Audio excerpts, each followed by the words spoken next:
हरे कृष्णा।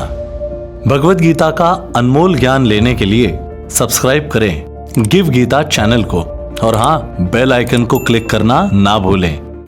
तो चर्चा करते हुए हम लोग चर्चा कर रहे हैं छठे अध्याय से श्रीमद् भगवत गीता के, जिसका कि नाम है ध्यान योग। तो हमने पिछली बार चर्चा करी थी 10वें श्लोक से। भगवान यहाँ इस प्रकार कह रहे हैं, ध्यानपूर्वक सुनिए। योगी को चाहिए कि वे सदैव अपने शरीर, मन तथा आत्मा को परमेश्वर में लगाए। तो सततम शब्द का इस्तेमाल हुआ, निरंतर। योगी को चाहिए कि वह निरंतर अपने शरीर, मन तथा आत्मा को परमेश्वर में लगाए, एकांत स्थान में रहे और बड़ी सावधानी के साथ अपने मन को वश में करे। उसे समस्त आकांक्षाएं तथा संग्रह भाव की इच्छाओं से मुक्त होना चाहिए। क्लियर किया भगवान ने कि योगी को क्या करना चाहिए, कि वो सदैव, क्योंकि ये योगारूढ़ की स्थिति है कि योग करते हुए व्यक्ति को कहाँ पहुँचना है, समाधि तक। तो समाधिस्थ होने का मतलब यह है कि निरंतर समाधि में रहे। किसमें रहे? निरंतर समाधिस्थ रहे, क्योंकि मृत्यु कभी भी हो सकती है अगर वो निरंतर भगवान को ध्यान नहीं करेगा। दो ही चीज़ें हैं, या तो वो भगवान का ध्यान करेगा या माया का ध्यान करेगा। तो यहाँ सदैव और सततम, निरंतर, ये शब्दों का इस्तेमाल इसलिए किया भगवान ने बार बार।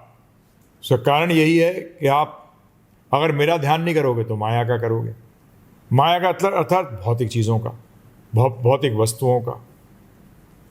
दो ही, या तो मेरा कर लोगे ध्यान या भौतिक का करोगे। और जब शरीर त्यागोगे, जैसा विचारधारा होगी, जैसी भावना होगी, जैसे सोच रहे होगे, वैसे ही आपको अगला शरीर जो है वो प्राप्त होगा। तो इसलिए बार बार ये क्यों भगवान बार बार, क्योंकि भगवान हमें चीट नहीं करना चाहते। भगवान हमें चीट नहीं करना चाहते। तो कई बार लोग कहते हैं 5 मिनट ध्यान कर लो, तो 23 घंटे 55 मिनट किसका ध्यान करेगा? हैं जी? माया का। उस टाइम अगर मृत्यु हो गई तो क्या होगा? फेल हो गया। और यदि वो 5 मिनट ध्यान जिस चीज का करेगा, जिस चीज के लिए आप 5 मिनट जीवन में दोगे, बताइए आप मुझे, उसको पूरी तरह दे सकते? बोलते 5 मिनट तो प्रभु जी उसको सेट करने में लगेगा। क्या है? चांटिंग भी जब करते हो तो क्या होता है? लोग कहते हैं 16 माला, तो मैं कहता हूँ 17। बोलते क्यों? बोलते अरे मैंने कहा 1 माला तो सेट होने में लग जाती है। कहते नहीं, फ्लो में आने के लिए टाइम लगता नहीं लगता? क्रिकेट में होता है ना कि अभी ये शुरू में पहले तो जज करता है और फिर मारना शुरू करता है ना? पहली बॉल से थोड़ी मारता है कोई, पहले क्या करता है वो? जज करता है। पता लगा 5 मिनट में तो वैसे ही खत्म हो गया। तो पता नहीं, ये हकीकत में असुर हैं ये लोग। क्या है ये? असुर है।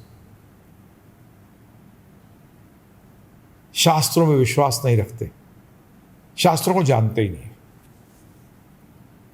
बड़े बड़े गुरु आज अपने आप को कहते हैं, कई जो कहते हैं हमें शास्त्रों की जरूरत ही नहीं है, हमने शास्त्र पढ़े ही नहीं। बताइए आप मुझे, कोई व्यक्ति आपको, आप कॉलेज में जाएं, अकाउंट्स के कॉलेज में जाए उसने, और टीचर आपसे, प्रोफेसर कहे मैंने कभी कोई किताब ही अकाउंट्स की नहीं पढ़ी, तो आप उससे क्या कहोगे? भाई ये बाहर हो जा। क्या हो जा? बाहर हो जा। तो सब बर्बाद कर देगा, सब बर्बाद कर देगा। परंतु आध्यात्मिक क्षेत्र में आप क्या कहते हो? वो कहता है जब मैंने शास्त्र पढ़े ही नहीं, तो आप उसे बड़ा श्रेष्ठ मानते हो। क्या मानते हो? बड़ा श्रेष्ठ मानते हो। क्या वो कृष्ण भगवान से श्रेष्ठ? क्या वो राम जी से श्रेष्ठ है? कहां श्रेष्ठ है? बताइए आप मुझे। वो तो श्रेष्ठ नहीं है, क्योंकि वही श्रेष्ठतम है। और उन्होंने हमें सिखाया कि शास्त्रों को गुरु के पास जाके सीखिए। क्या करिए? गुरु कौन है? जो शास्त्रों के आधार पर बोलता है। तो ऐसे लोग हार्वर्ड यूनिवर्सिटी और ऐसे बड़ी बड़ी यूनिवर्सिटी में जाके ऐसा बकवास करते हैं। क्या करते हैं? ऐसा बकवास करते हैं। और बेवकूफ जो लोग धोखा खाना चाहते हैं उनको धोखा देते हैं। अरे जो धोखा खाना चाहेगा उसी को धोखा दे पाओगे? जो धोखा खाना नहीं चाहेगा उसको धोखा कैसे दोगे? नहीं दे सकते, क्योंकि ऐसे लोग धोखा खाना चाहते हैं। तो ऐसा धोखाधड़ी करने वाले लोग इनके बीच में जाते हैं। दो ही प्रकार के लोग हैं शास्त्रों के आधार पर, एक नास्तिक और एक आस्तिक। दो ही प्रकार के। आस्तिक जो भगवान के अस्तित्व को मानता है, उनके व्यक्तित्व को मानता है कि उनका एक व्यक्तित्व है, एक व्यष्टि है। और एक है जो भगवान की व्यष्टि को नहीं मानते, व्यक्तित्व को नहीं मानते, इंडिविजुअलिटी को, पर्सनालिटी को नहीं मानते। इसमें आध्यात्मवादी भी हैं कई। ध्यान रखिएगा। जब भी कई बार मुझसे लोग पूछते हैं कैसे पता लगेगा गुरु के बारे में, मैंने कहा उनसे प्रश्न करिए कि जीवन का लक्ष्य क्या है। क्या जीवन का लक्ष्य क्या है? अगर वो कहता है अपनी ड्यूटी करते हुए, सब कुछ करते हुए भगवान को भी याद करो, फेल कर देना उसको।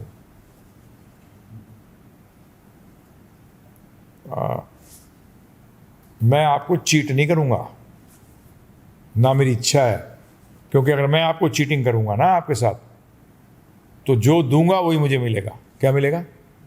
मैं भी मृत्यु के समय चीट हो जाऊंगा। क्या हो जाऊंगा? धोखा खा जाऊंगा। मुझे नहीं खाना।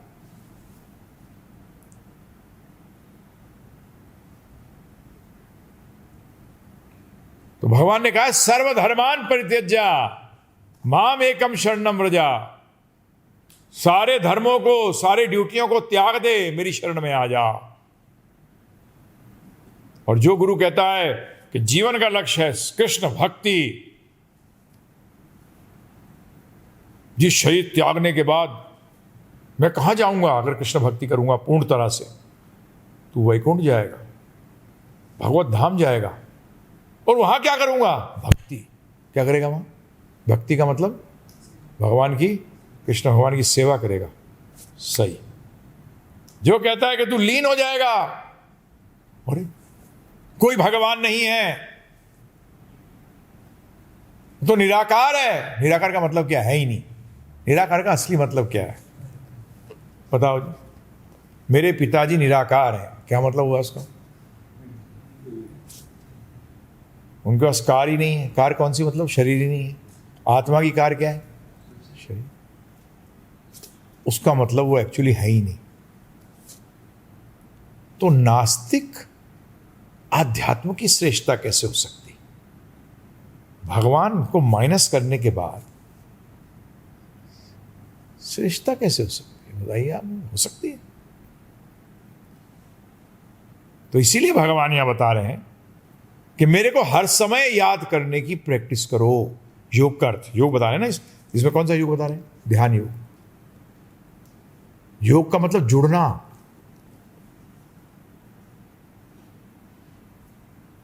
जुड़ना कैसा होता है? जिस चीज से पूर्ण आसक्ति हो, जिससे पूर्ण आसक्ति हो, जिसको सोचे बगैर, जाने बगैर एक क्षण के लिए नहीं रह सके। समझ में आया आपको? है ना? योग तो वही हुआ ना, कंप्लीट प्रभु जी है। पूर्ण योग, पूर्ण युक्ति क्या है? कि आप एक क्षण नहीं रह सकते उसके बगैर। जैसे उदाहरण के तौर पर हवा है जी। जैसी हवा से योग टूटे तो क्या होगा आपको? क्या होता है बताओ? तड़प जाते हो। हवा के लिए तड़प जाते हो, वायु के लिए तड़प जाते हो। जीवित अवस्था के अंदर आपको हर समय क्या चाहिए? हवा चाहिए इस शरीर को जीने के लिए। इसी तरीके से आत्मा को हर क्षण क्या चाहिए? कृष्ण चाहिए। क्या चाहिए? अभी आपकी आत्मा जीवित भी है परंतु मरी हुई भी है, क्योंकि आत्मा तो मरती नहीं है। जब सो रहे होते हो तो आप क्या हो? जीवित होते हुए भी क्या हो? मृत के समान हो। जब आत्मा, जब जीव भगवान से जुड़ा हुआ नहीं होता है तो इसी तरीके से है, जीवित है परंतु मृत भी है, सोया हुआ है। जब हमारे भक्ति विनोद ठाकुर जी कहते हैं जीव जागो जीव जागो, गौरा चंद्र बोले कि जीव जाग।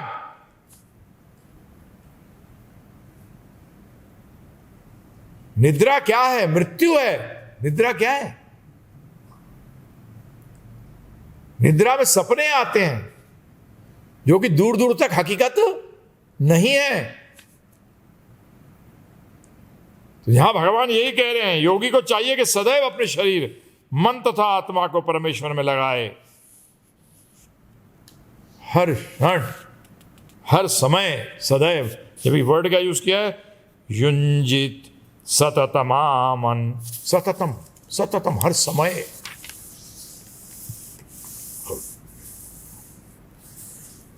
जब ये बात कही तो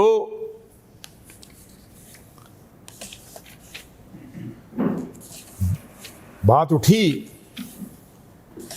तो अर्जुन जी के मन में प्रश्न आया, अकेले रह के वो क्या करे? आपने बोल दिया एकांत स्थान और अकेला। कैसा स्थान? एकांत और अकेला। पिछले बता दें तो उसका मतलब एक चीज क्या हुई? जो ये जॉइंटली करते हैं मेडिटेशन, ये तो फेल हो गया प्रभु जी। फेल हो गया कि नहीं हो गया? बताइए आप मुझे। जो ग्रुप बनाए हैं इन्होंने, मेडिटेशन ग्रुप, अभी ग्रुप तो है ही नहीं है। संकीर्तन ग्रुप हो सकता है क्या? मेडिटेशन ग्रुप नहीं हो सकता। भगवत गीता योग की सबसे श्रेष्ठ पुस्तक योगेश्वर द्वारा बोली गई है, इसलिए हम शांत हो गए। अंधकार हो गया ना, माया का प्रकोप, शांत हो जाओ, भगवान का मनन करो। क्या करो?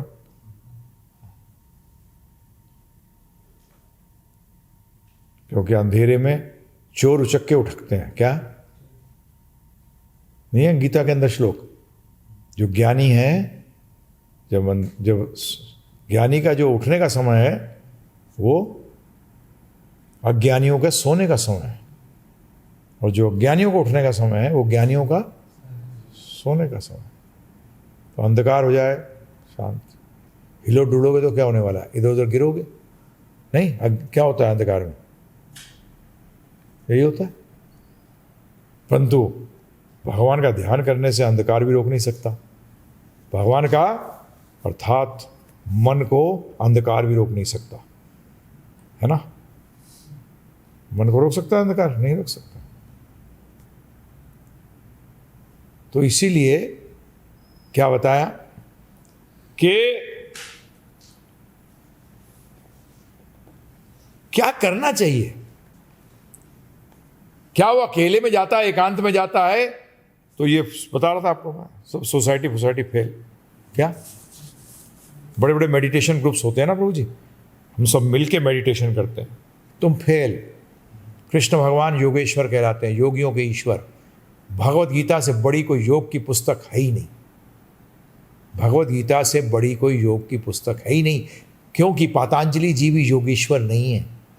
पातंजलि के भी ईश्वर कौन है? कृष्ण भगवान, समस्त योगियों के। क्योंकि शिव जी को भी योगी कहा गया है, महायोगी, परंतु भगवान कृष्ण को योगी नहीं कहा गया कहीं भी, क्योंकि वो तो योगियों के ईश्वर हैं।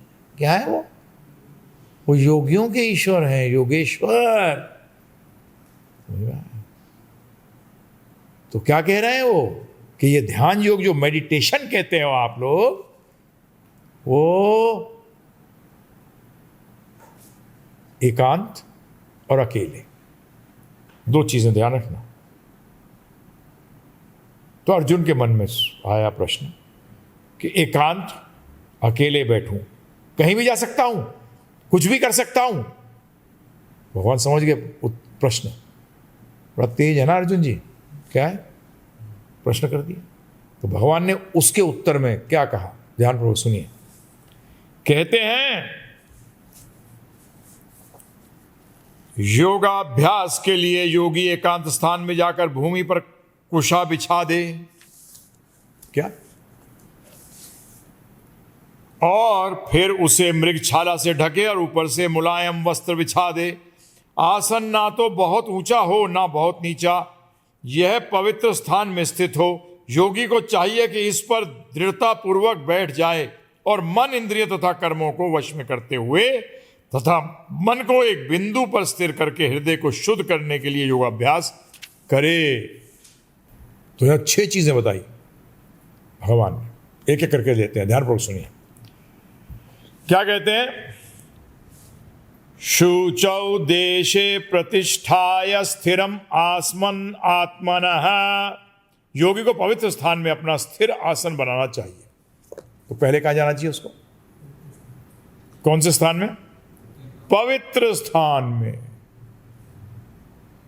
पवित्र स्थान, क्या अर्थ है पवित्र स्थान? तीर्थ, क्या? तीर्थ स्थान में जाए। कहाँ जाए? भारतवर्ष में अनेकों तीर्थ हैं, बाहर के तीर्थ लुप्त हो चुके हैं तो पता ही नहीं कहाँ है।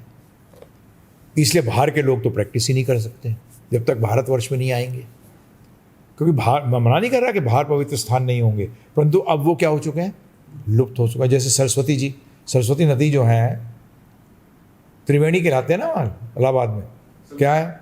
संगम, क्या है? सरस्वती जी कहाँ है? नजर आती है? नहीं आती, वो लुप्त है, परंतु मिल रही हैं।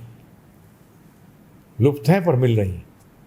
तो इसी तरीके से पूरे विश्व के अंदर अनेकों जगहों पे तीर्थ हैं, पवित्र स्थान है, परंतु अब सिर्फ कहाँ अवेलेबल है? भारतवर्ष में। कहाँ अवेलेबल है? भारतवर्ष में। अब वहाँ भी तीर्थ स्थानों के अंदर भी एकांतवास करना कितना मुश्किल है। पहले लोग चले जाते थे हरिद्वार, ऋषिकेश, वृंदावन, अयोध्या, जैसे ध्रुव महाराज ने कहाँ किया था तप? कहाँ किया था? ब्रज में। हाँ, ध्रुव महाराज ने वृंदावन गए थे तप करने।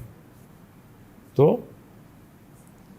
पहले एकांत थे स्थान, आजकल क्या हो गया? एकांत शांत हो गया। क्या हो गया? एकांत गायब हो गया। और फिर पवित्र नदियों के तट पर। तो अब क्या रह गया? हिमालय। क्या रह गया? हिमालय। अब हिमालय में प्रॉब्लम, हवाई जहाज निकल जाता है ऊपर से, क्या हो जाता है? तो एकांत भंग हो जाता है। क्या हो जाता है? एकांतवास भंग हो जाता है। न्यूयॉर्क में बैठ के क्या कर रहे हैं? मेडिटेशन। क्या कर रहे हैं? नहीं मिलेगा कोई स्टेशन, किसी स्टेशन को नहीं प्राप्त करेंगे। गाड़ी चल रही है, कहाँ जा रही है पता ही नहीं। भगवत गीता ध्यान योग का चैप्टर है भाई। जो देखो मेडिटेशन कर रहे हैं हम सब। पता नहीं कौन कौन से खुल गए नए नए स्कूल हैं, लोगों ने अलग अलग खोल दिए हैं।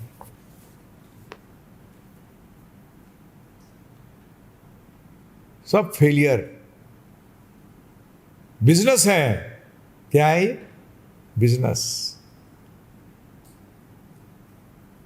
पैसा कमाने का जरिया। क्यों प्रभु जी आप कहोगे?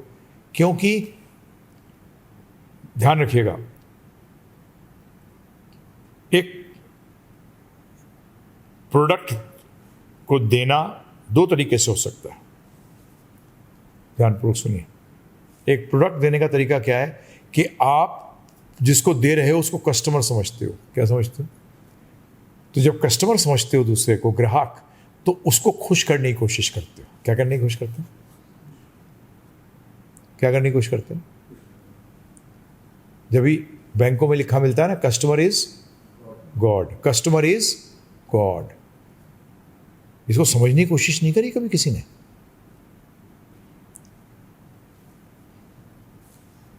कस्टमर इज गॉड, ग्राहक ही ईश्वर है, ये लिखा है। क्यों कहते हैं? आज लोग इसको नहीं समझ सकते। आलोक से पूछा कि क्यों कही, गॉड क्यों कह दिया कस्टमर को? क्योंकि एक्चुअली गॉड को खुश करना है। इसका तात्पर्य क्या है कि खुश किसको करना है? गॉड को। You have to satisfy, you have to please the supreme personality of Godhead. आपको पूर्ण पुरुषोत्तम भगवान श्री कृष्ण को क्या करना है? संतुष्ट करना है, उनको प्लीज करना है।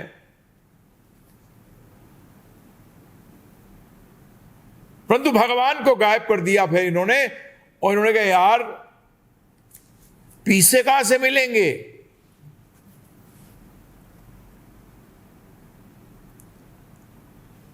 तो कस्टमर को खुश कर दो।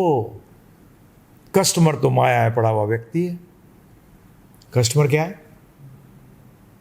माया के अधीन है, क्रिमिनल है।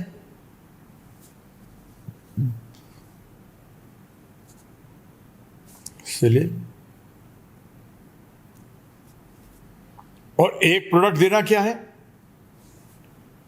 एक प्रोडक्ट देना यह है कि वो क्या कह रहा है? तुम्हें अच्छा लगे या ना लगे, परंतु ये तुम्हारे लिए बेस्ट है। क्या?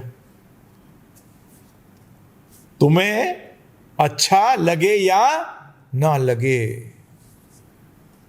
जो डॉक्टर पेशेंट को खुश करने के चक्कर में रह जाएगा, वो पेशेंट मर जाएगा। क्योंकि पेशेंट तो चाहता है कि, क्या चाहता है पेशेंट? कि उस पर कोई अंकुश ना लगाया जाए।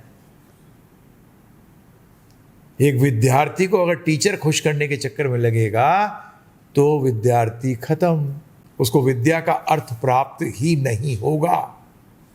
विद्या का अर्थ उसको प्राप्त ही नहीं होगा। तो आज लिखा क्या है? एकांत स्थान में जाएं, अकेले हों, और यहां लिखा क्या है? पवित्र स्थान पे जाएं। अब एकांत भी क्लियर किया। अर्जुन के मन में प्रश्न उठा, अच्छा कहीं भी बैठ जाऊं? कहां जाना पड़ेगा? पवित्र स्थान में जाना पड़ेगा। You can't go at any place, कहीं किसी भी जगह पे नहीं चलेगा। नहीं, एकांत स्थान, रोज पवित्र स्थान होना चाहिए। वो भी क्या होना चाहिए? पवित्र स्थान।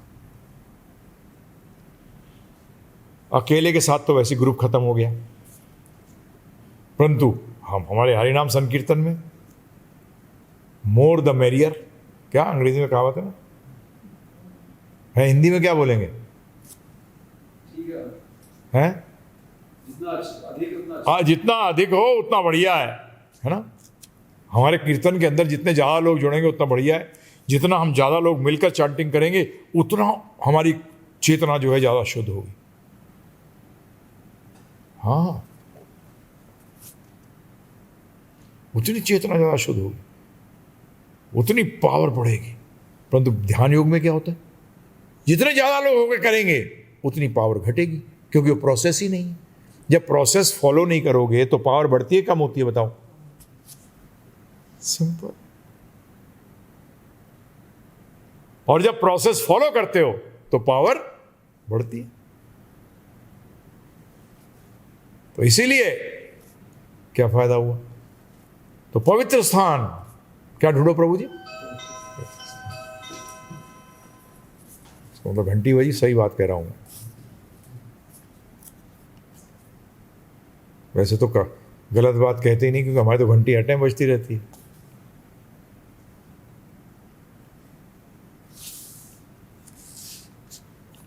पवित्र स्थान तीर्थ स्थान का सूचक है, प्रभुपाद जी कहते हैं।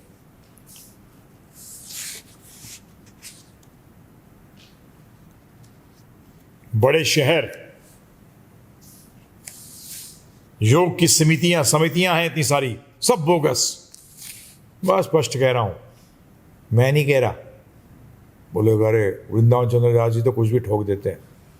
नहीं साहब, मैंने नहीं कहा, भगवत गीता कह रही है। एकांत और अकेला, ये ग्रुपबाजी मत करो। ग्रुपबाजी सिर्फ संकीर्तन के अंदर अलाउड है। किसमें अलाउड है? संकीर्तन में। ध्यान रखना, मना थोड़ी कर रहे हैं। क्योंकि शास्त्रों में लिखा है कलयुग में एक संघ ही शक्ति है।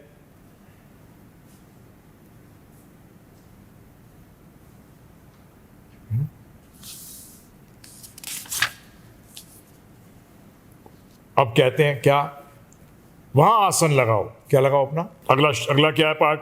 ना अति उच्चतम ना अति नीचम। क्या मतलब है इसका? अर्थात आसन ना तो अधिक ऊंचा हो और ना ही अति नीचा हो। ना ऊंचा हो ना नीचा हो। ज्यादा ऊंचा हुआ तो दो तरीके से ऊंचा हो सकता है। खूब सारे गद्दे लगा दिए, उस पर बैठ गए, हाँ हाँ क्या नींद आ रही है, गद्दे ज्यादा हो गए। या फिर ऊपर बैठ गए तो गिर गए, इसलिए ऊंचा नहीं। डर, शुरू में योग में थोड़ी आप निर्भय हो जाते हो, शुरू में थोड़ी निर्भय हो जाओगे। तो ऊपर बैठे हो, देख रहे हो नीचे, गिर तो नहीं जाऊंगा, गिर तो नहीं जाऊंगा। तो ना तो ऊंचा और ना ही नीचा, ना ही नीचा, अति नहीं। क्योंकि नीचे हुए एकदम तो क्या होगा? अगर बहुत नीचे हुआ है तो कोई भी कीड़ा कड़ाकू अब खड्डा बना के बैठ गए अंदर, तो क्या होगा? बच्चे रेंगता हुआ गिर ही गया, उसमें आपके ऊपर गिर गया। तो सही हाइट, इसका करते ना तो ज्यादा कठोर होना चाहिए और ना ज्यादा मुलायम भी होना चाहिए। नीचे बैठोगे तो क्या होगा? कठोर होगा कि नहीं होगा बताइए? अगर नीचे होगा तो कठोर होगा, तो ना ज्यादा कठोर हो और ना ज्यादा मुलायम। क्योंकि अगर कठोर होगा तो लंबी अवधि तक बैठना मुश्किल, मुलायम होगा तो फिर क्या होगा बताइए? मुलायम होगा तो नींद आएगी फर्स्ट क्लास, ए ग्रेड है। निद्रा योग में पड़ जाओगे। किसमें? निद्रा योग। कौन सा योग? निद्रा योग। स्पेशल योग है ये, बड़ा पसंद है और बड़ी जल्दी जाते हैं इसमें, लोगों को टाइम लगता है। भगवान के नाम को लेने में बड़ा मेहनत करनी पड़ती है। बस निद्रा योग के अंदर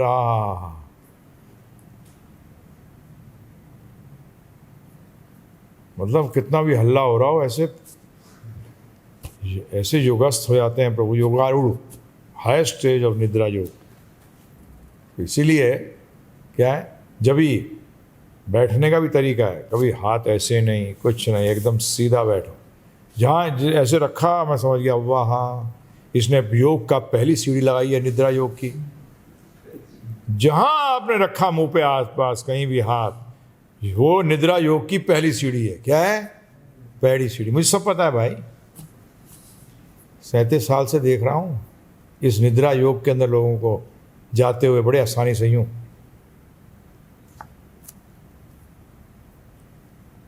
इसीलिए बैठने का तरीका बताया गया है कि किस तरीके से बैठना चाहिए। समझ में आया? मैं और हेल्प कर देता हूँ आपको। ऐसे बैठो, ऐसे। ये ज्ञान मुद्रा है। क्या है? हाँ, ज्ञान मुद्रा है। इसमें हेल्प होगा, लेते हैं हेल्प, क्या फर्क पड़ता है।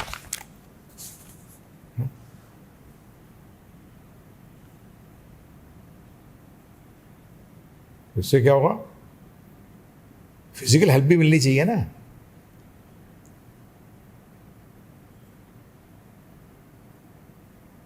अटेंटिव जो ही रहोगे, नहीं तो रह नहीं पाओगे। तो इसलिए यहां ये बताया गया। फिर क्या बताते हैं, ध्यानपूर्वक सुनिए। चैल अजीन कुशा उत्तरम, अर्थात वस्त्र सबसे ऊपर हो, उसके नीचे मृगछाल और फिर उसके भी नीचे कुशा। इसका भी तरीका है ध्यान रखना। पहले क्या होगा? कुशा। पहले क्या होगी? कुशा घास। फिर क्या होगी? मृगछाल, उसके ऊपर कपड़ा। इसका भी कारण, इसमें मेन चीज क्या है पता है आपको? इसमें ऊपर की जो दोनों हैं, नीचे की कुशा और ऊपर का वस्त्र, मुलायम वस्त्र, ये दोनों एक्चुअली मृगछाल को बचाने के लिए। ये दोनों किसको बचाने के लिए? मृगछाल को बचाने के लिए। दोनों। क्योंकि मृगछाल जो है, जब मृगछाल में होते हो तो ये कीड़े कड़ौड़े, सांप सूप ये सब नहीं आते आसपास। तो प्रभुपाद जी लिखते हैं अपने एक किताब के अंदर, बताते हैं कि मृगछाल या शेर की छाल, या शेर की, ये दोनों बिछाई जाती थी। पहले कूसा घास, उसके ऊपर मृगछाल के नीचे से खराब ना हो, फिर ऊपर वस्त्र क्यों डालते थे? उसका कारण ये था कि पसीना आता, पसीना आएगा तो मृगछाल क्या होगी? गंदी होगी, उसको बार बार धोगे तो खराब हो जाएगी। क्या हो जाएगी? खराब हो जाएगी। तो एक मुलायम वस्त्र डालते थे। फिर ये कुसा घास और ये समय, ये आपके मैग्नेटिक फोर्स को हेल्प करती है कि आपकी अर्थिंग ना हो जाए। क्या ना हो जाए? अर्थिंग, अर्थ हो जाता है ना प्रभु जी, एनर्जी फ्लो कर जाती है। क्या कर जाती है? एनर्जी फ्लो कर जाती है। ये हमारे को हरे कृष्णा महामंत्र चांटिंग करते हुए कोई प्रॉब्लम नहीं होती। हाँ, ये प्लस पॉइंट है। हरे कृष्ण कृष्ण कृष्ण हरे हरे, हरे राम राम राम हरे हरे। ये हरे कृष्ण महामंत्र करते हुए ये टेंशन नहीं होती।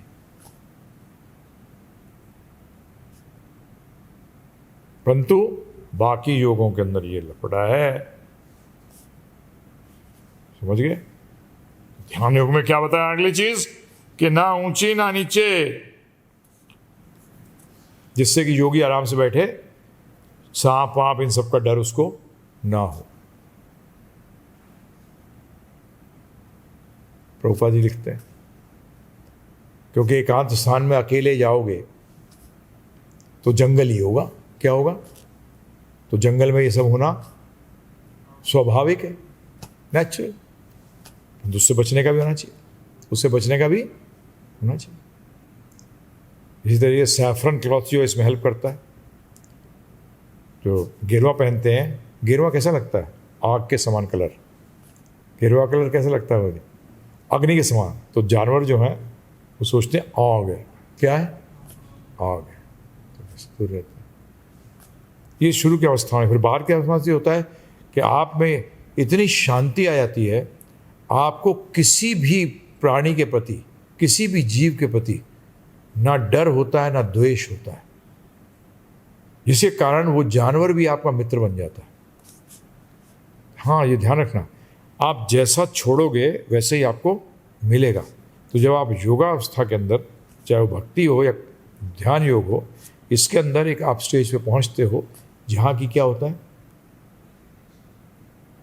कि आप एकदम सबके प्रति आपके एक संभाव होता है। आपको किसी के प्रति डर भी अगर आ जाएगा तो अटैक कर देगा आपको। ध्यान रखना इसे। नहीं, मैं तो इज्जत कर रहा था। अब डर रहा था, ये बोल, इज्जत क्या कर रहा था? है जी, इज्जत करना और डरने में फर्क है कि नहीं? ज़्यादातर जब लोग कहते हैं मैं बहुत आपकी इज्जत करता हूं, तो 99% टाइम मैं बहुत आपसे डरता हूं। क्या है? आप इमीडिएटली ब्रैकेट में लगा दीजिए डरता है। जैसे कई बार मेरे पास भी आते हैं, अरे आपकी बड़ी इज्जत करता हूँ, जो दीक्षा लिए हुए हैं। इज्जत नहीं करता, डरता है। क्या है? डर के कारण कर रहा है। किसके कारण कर रहा है?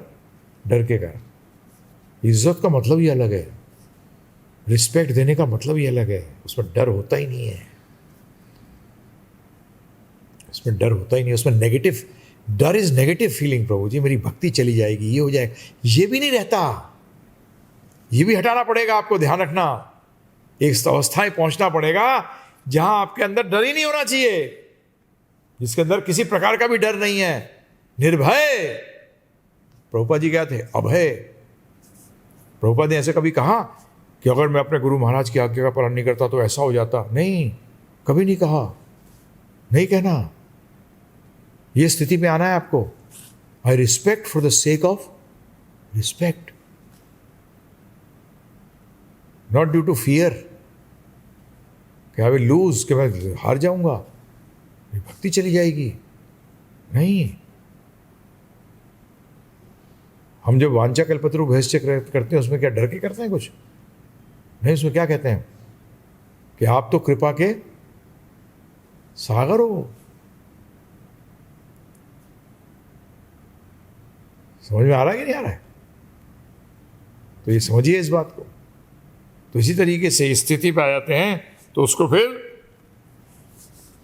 अगला, तत्र एकाग्रम मन कृत्वा, उस आसन में बैठकर योगी अपने मन को एकाग्र करे। क्या करे योगी? अपना उसको उस आसन में बैठकर मन को क्या करे? एकाग्र करे। बड़ा इंपॉर्टेंट। चंचलता का ऑपोजिट क्या हुआ? एकाग्रता। मन को ही क्यों कहा एकाग्र करने के लिए? कोई सबसे आपके जो शरीर के अंदर, जब मैं शरीर कहता हूं उसके अंदर स्थूल और सूक्ष्म के अंदर सबसे ज्यादा चंचल क्या है? जो सब चीजों को चंचल कर देता है, मन। यहां क्या कह रहे हैं भगवान? उसके मन में ये सब नहीं होना चाहिए कि मेरे को ये इच्छाएं पूरी करनी है, ये शक्तियां प्राप्त करनी है। नहीं, ये दिमाग में नहीं आना चाहिए उसके मन में ये सब चीजें नहीं चलनी चाहिए। एकाग्रचित होना चाहिए। वो अगले जो श्लोक है उन्हें बताया गया किसके ऊपर एकाग्रचित होना चाहिए। बड़ा सिंपल, भगवान श्री कृष्ण पे। बताओ भगवान श्री कृष्ण को क्यों बताया? कि भगवान श्री कृष्ण पे चित्त क्यों लगाना चाहिए? कौन बताएगा?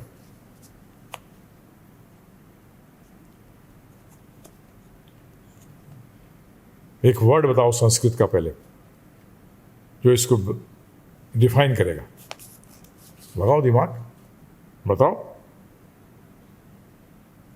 क्यों भगवान पे एकाग्रचित होना चाहिए? चलो और थोड़ा सा इजी कर देता हूं। एकाग्रचित किस वस्तु पे होना चाहिए? जो कि चेंजेबल हो या अनचेंजेबल हो? अरे एकाग्रचित किस पे हो सकते हो? जो चीज कांस्टेंट को हिंदी में क्या कहते हैं? स्थिर। जो अच्युत हो, क्या हो? जो अपनी स्थिति से कभी हटे ना, जो अपनी स्थिति से कभी हटे ना, हिले ना। अरे मन की चंचलता को तो आप बढ़ाते हो, उन वस्तुओं में अपने चित्त को लगाते हो जो कि कांस्टेंट नहीं है, जो कि स्थिर नहीं है, जो बदलाव में फंसी है। इसीलिए तो भगवान यहां कह रहे हैं कि अपने मन को स्थिर कर। अब इसको बोलोगे यहां का कहा भगवान ने कहा कि मेरे पे लगा। इस श्लोक में नहीं कहा कि कहा है, परंतु इस श्लोक में भी स्थिर वस्तु कौन सी है? अच्युत कौन है? भगवान श्री कृष्ण। बाकी तो सब चीजें क्या है प्रभु जी? चलायमान। बाकी सारी चीजें क्या है? तो ये एक वर्ड ही सिर्फ, क्या वर्ड है? एकाग्रम। क्या? एकाग्रम। देखा, एक ही वर्ड, एकाग्रम। एकाग्र कैसे होंगे? Don't understand. तो प्रभुपाद जी जब ट्रांसलेशन में लिखते हैं तो कि अपने मन को भगवान कृष्ण में लगाओ, तो यहां तो है ही नहीं श्लोक में। अरे उन्होंने एकाग्र को और समझा दिया थोड़ा सा। अब तुम्हें क्यों बुरा लग रहा है? कहते प्रभुपाद जी ने ऐसे देखो हर जगह कृष्ण भगवान। अरे भाई एक ही व्यक्ति तो है जो अच्युत है, जो कि अपनी स्थिति से कभी हिलता नहीं है। गिरने का मतलब क्या है? हिलना। अगर किसी को बोला गया कि तू जहां खड़ा रहे, लेफ्ट पे चला जाए तो क्या बोलोगे? हिल गया। और गिर जाए तो भी कहोगे हिल गया। दोनों स्टेटस में क्या कहोगे प्रभु जी? उसका मतलब अपनी स्थिति को ना छोड़ना, अपनी स्थिति को ना छोड़ना। तो कई बार अच्युत लोग कहते हैं कि गिरना, अपनी स्थिति से नहीं गिरते नहीं है, हिलते ही नहीं है। क्या है? यस। जब ही इस मन की चंचलता जब तक रहेगी, जब तक कि आप भगवान कृष्ण पे अपने मन को नहीं लगाएंगे।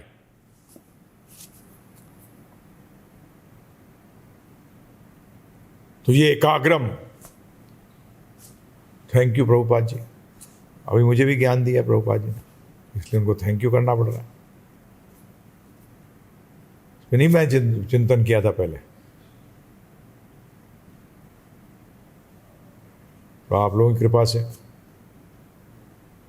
समझ में आई बात। तभी तो ये फायदा है किसका? संकीर्तन का। अभी हम क्या कर रहे हैं? संकीर्तन कर रहे हैं। तो इसलिए मन को एकाग्र करने का एक ही तरीका है कि मन को उस पे लगाया जाए जो कि कभी अपनी स्थिति से हिलते नहीं है, और वो भगवान श्री कृष्ण है। वो कृष्ण थे, कृष्ण हैं, कृष्ण रहेंगे। वही तो हुए। परंतु ये बेवकूफ लोग कहते हैं तुम ही भगवान बन जाओगे। ओ भाई यार, स्थिति बदल रही है तुम्हारी। तो पहले नहीं थे अब बन गए, उसका मतलब अगर पहले नहीं थे अब बन गए, उसके बाद में भी हो सकता ना रहो। तो ये कैसा भगवान है भाई? अभी है कि कल नहीं है? बताइए आप मुझे। फिर अच्युत शब्द का क्या हुआ बताइए? वो तो संस्कृत का शब्द है अच्युत, उसका मतलब क्या हुआ?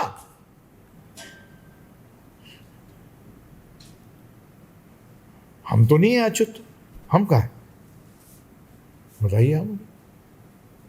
अज्ञानता में भी अगर पड़ गए हम, तो भी हम अपनी स्थिति से हिल गए। हम ज्ञान की स्थिति से क्या हुए प्रभु जी?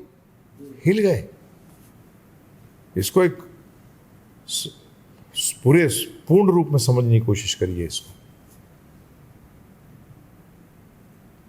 और जब जब वो भगवान को छोड़ेंगे वो, तो हमारी एकाग्रचित्त जो अवस्था है वो क्या हो जाएगी? भंग हो जाएगी। क्या हो जाएगी? भंग हो जाएगी, मतलब मन कंट्रोल कर लेगा इमीडिएटली। तभी क्या कहा गया कि तत्र एकाग्रम मन कृत्वा। आगे क्या कहते हैं? क्यों करूं ऐसा? उससे क्या होगा? तो क्या कहते हैं भगवान? यत चित्त इंद्रिय क्रिया, अर्थात योगी को अपने चित्त तथा इंद्रियों की क्रियाओं को वश में करना चाहिए। किसकी? मन की। योगी को अपने चित्त तथा इंद्रियों की क्रियाओं को वश में करना चाहिए। तो यहां चित्त को क्या करना है? जो आपकी सोच है। चित्त का मतलब आपकी सोच। और इंद्रियों को क्या करना है? क्रियाओं को वश में करना चाहिए। Should control. वहां जाके पता लगा इंद्रियां विषयों की तरफ डोल रही हैं। किसके द्वारा? मन के द्वारा। आप बोलोगे विषयों से कनेक्ट तो नहीं कर पा रही, परंतु मन के द्वारा कनेक्ट कर रही है कि नहीं कर रही है? ध्यान रखिएगा, मन की कनेक्शन इंद्रियां कनेक्ट कहां करती हैं? आप तो हजारों किलोमीटर दूर रह के भी वस्तु से कनेक्ट कर सकते हो नहीं कर सकते? बताओ आप मुझे। आपके घर वाले कहाँ बैठे हैं, फिर भी आप कनेक्ट करे हुए भगवान से कनेक्ट करने, यहां रह रहे हो कनेक्टेड कहीं और हो। है प्रभु जी बताइए आप, ये क्या कनेक्ट है? टाइम वेस्ट कर रहे हो। साधो, जो साधता है वो साधु कहलाता है। बड़ा अजीब है ये मन। दूर दूर की वस्तुएं जो हैं भी नहीं पास, उनको भी भोग देता है ये, उनको भी ये भोगवा देता है। नहीं करता? कितनी दूर है इंद्रियां। फिर भी ये जो मन है, इसका देखिए, इसका डोमेन जो है, इसका किंगडम, इसका राज्य तो पता लगा प्रभु जी कोई सीमा ही नहीं है इसके राज्य की। तो सोच और इंद्रियों को, चित्त, अपने चित्त तथा इंद्रियों को, क्रियाओं को वश में करना चाहिए। तो वश में करने का मतलब क्या है? इससे पहले क्या कहा था कि क्या करना है? एकाग्रम। भगवान कृष्ण के चरणों में लगा दो। कहां लगा दो? 18वें अध्याय का 98वां श्लोक पढ़ोगे 58 वर्ष में क्या कहते हैं? यदि हमारा चित्त कृष्ण कृष्ण के चरणों में लगा रहेगा तो हम श्री कृष्ण की कृपा से सभी कठिनाइयों को पार कर जाएंगे। प्रसादत तो शब्द है। 1858 पढ़ोगे तो उसमें प्रसाद शब्द आया है। क्या है? मेरी कृपा से। ध्यान रखना, आप कभी मत सोच लेना कि मैं काबू कर लूंगा। नहीं कर सकते, क्योंकि आपका स्वभाव, मन का स्वभाव चंचलता है। जब वो उसको खूंटे से बांधा जाए, किसी खूंटे से? भगवान कृष्ण के चरणों के खूंटे से जब ये बांध दिया जाता है इस मन को, तब वो नहीं हिलेगा इधर उधर। नहीं तो क्या होगा?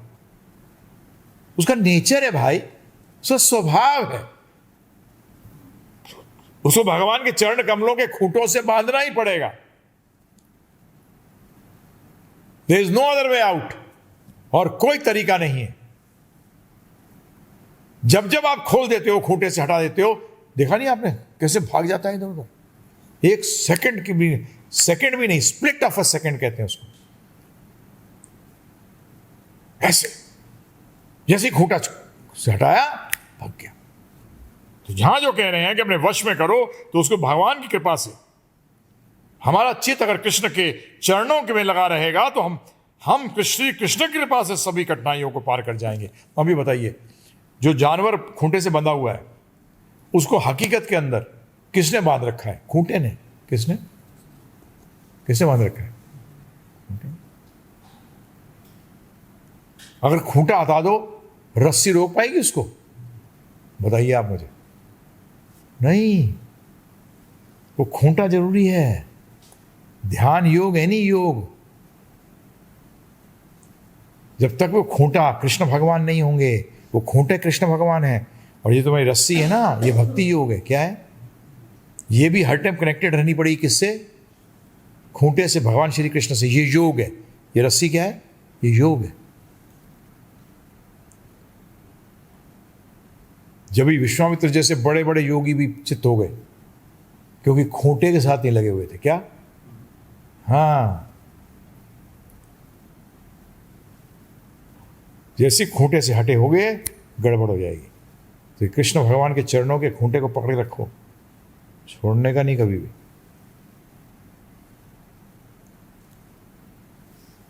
यही कपिल जी कहते हैं 30 सेकंड के 28वें अध्याय में 21वें श्लोक में कह रहे हैं, अपने चित्त को के द्वारा श्री कृष्ण के चरण कमलों का चिंतन कराना चाहिए, जो वज्र, अंकुश, ध्वजा तथा कमल के चिन्हों से सुशोभित है। क्या है? इनसे सुशोभित है। यह भी कहते हैं वो कि ये मुक्ति जो है, ये आपको अपने ध्यान से प्राप्त नहीं होती, वो भगवान के चरणों में जो नाखून है उनसे जो कांति निकलती है उससे प्राप्त होती है। क्या समझ में आया? तो अज्ञानता, वो नाखूनों से जो कांति निकल रही है उससे ही अज्ञानता भंग होती है हमारी। जब भी हमें चरणों कमल का, क्यों बोलते हैं चरण कमल का ध्यान करो? You should be more interested in seeing the feet of the Lord. जब भी मैं कई बार देखता हूँ, मैंने कहा यार थोड़ा सा ऊपर कर दिया तो चरण नजर आएंगे अच्छी तरह। एक जगह पढ़ा है मैंने, हमारी तो औकात ही नहीं है उनकी शक्ल देखने की। हमारी औकात क्या है? सिर्फ उनके चरण को देख सकें। और कभी ध्यान करके देखना, इतना आनंद प्राप्त होता है उन चरणों को देखने में ही, जो कि चेहरा देखने में भी नहीं होगा। क्योंकि हमारी स्थिति वहाँ है ना प्रभु जी। जहाँ स्थिति होती है वहाँ सबसे ज़्यादा आनंद प्राप्त होता है। नेचुरल स्थिति में सबसे ज़्यादा आनंद कहाँ प्राप्त होगा बताओ? सेवा करते हुए देख लेना, कभी चरण दबाओ भगवान के, तो उसमें जो आनंद आएगा वो बाकी जगह नहीं आएगा। क्योंकि हमारी नेचुरल स्थिति कहाँ है? भगवान के चरण कमलों में हमारी नेचुरल स्थिति है, हमारी स्वाभाविक स्थिति वहीं है।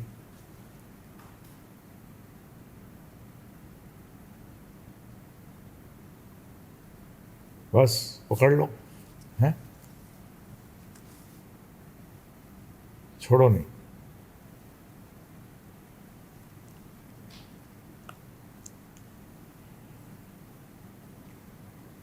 तो हम भक्ति में इतना आसान हो जाता है। सारी इंद्रियों को भगवान कृष्ण की सेवा में लगा देते हैं, सारी इंद्रियों को।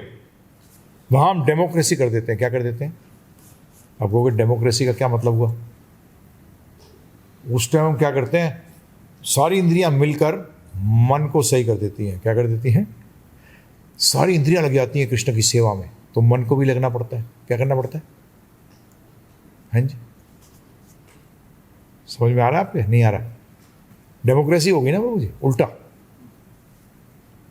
राजा चलाने की जगह प्रजा ने चला दिया राजा को, बाध्य कर दिया उस रास्ते पे चलने को, बाध्य कर दिया।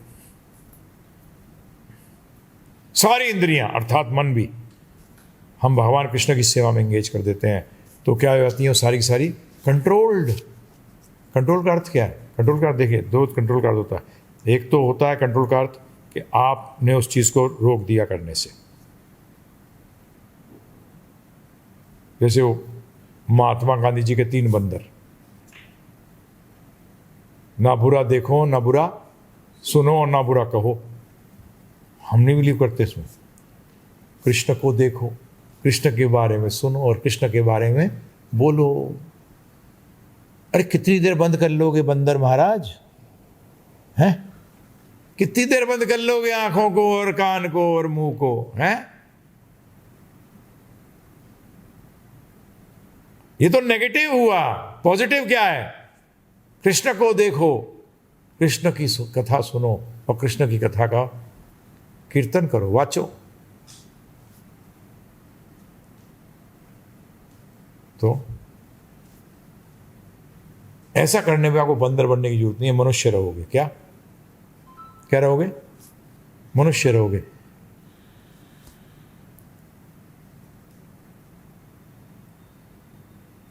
बंदर नहीं बनना।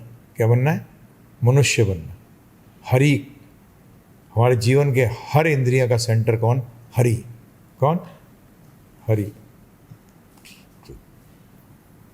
और हमें समाधि करने में कितना आसान है। हमारे लिए समाधिस्थ अवस्था बड़ी आसान है। हम सारी क्रियाएं करते हुए समाधिस्थ हैं, क्योंकि हम भगवान कृष्ण पे ध्यान लगाए हुए हैं। किसके लिए कर रहे हैं? भगवान श्री कृष्ण के लिए कर रहे हैं सारे कार्य। तो हमारी समाधि की अवस्था होगी कि नहीं होगी? बताओ। समाधिस्थ होगी। तभी भगवान कह रहे हैं भक्ति योग सबसे श्रेष्ठ है। क्योंकि जो मैं सब कुछ कह रहा हूं, अर्जुन कहेंगे आज बाद में, चिंता मत करो। भक्ति योग में समाधि का अर्थ है कि समस्त क्रियाओं में सदैव लगा रहना, श्री कृष्ण से संबंधित समस्त क्रियाओं में लगा रहना। और ध्यान योग में क्या करना पड़ेगा? व्यक्ति खाना, काम करना, सोना या किसी प्रकार का आनंद लेना बंद कर दो। तब बोल नहीं सकता, चुप, सुन नहीं सकता, देख नहीं सकता, सारी क्रियाएं बंद है। और भक्ति योग में कृष्ण से संबंधित सारी क्रियाएं चालू। भगवान के दर्शन करते हैं, आनंद आता है नहीं आता? बताइए। भगवान के कीर्तन करते हैं, वो बेचारे चुप। इसलिए भगवान चैतन्य महाप्रभु ने कलयुग के अंदर किसको क्या आंदोलन किया? संकीर्तन आंदोलन। क्या आंदोलन? हरे कृष्ण कृष्ण कृष्ण हरे हरे, हरे राम राम राम हरे हरे। और ये कहीं भी कर सकते हो। क्या? बड़ा शहर, छोटा शहर, एकांत हो या ऑपोजिट क्या होता है एकांत का? सामूहिक। और आज तो सामूहिक है, सब करो, क्या प्रॉब्लम है? फिर क्या कहते हैं?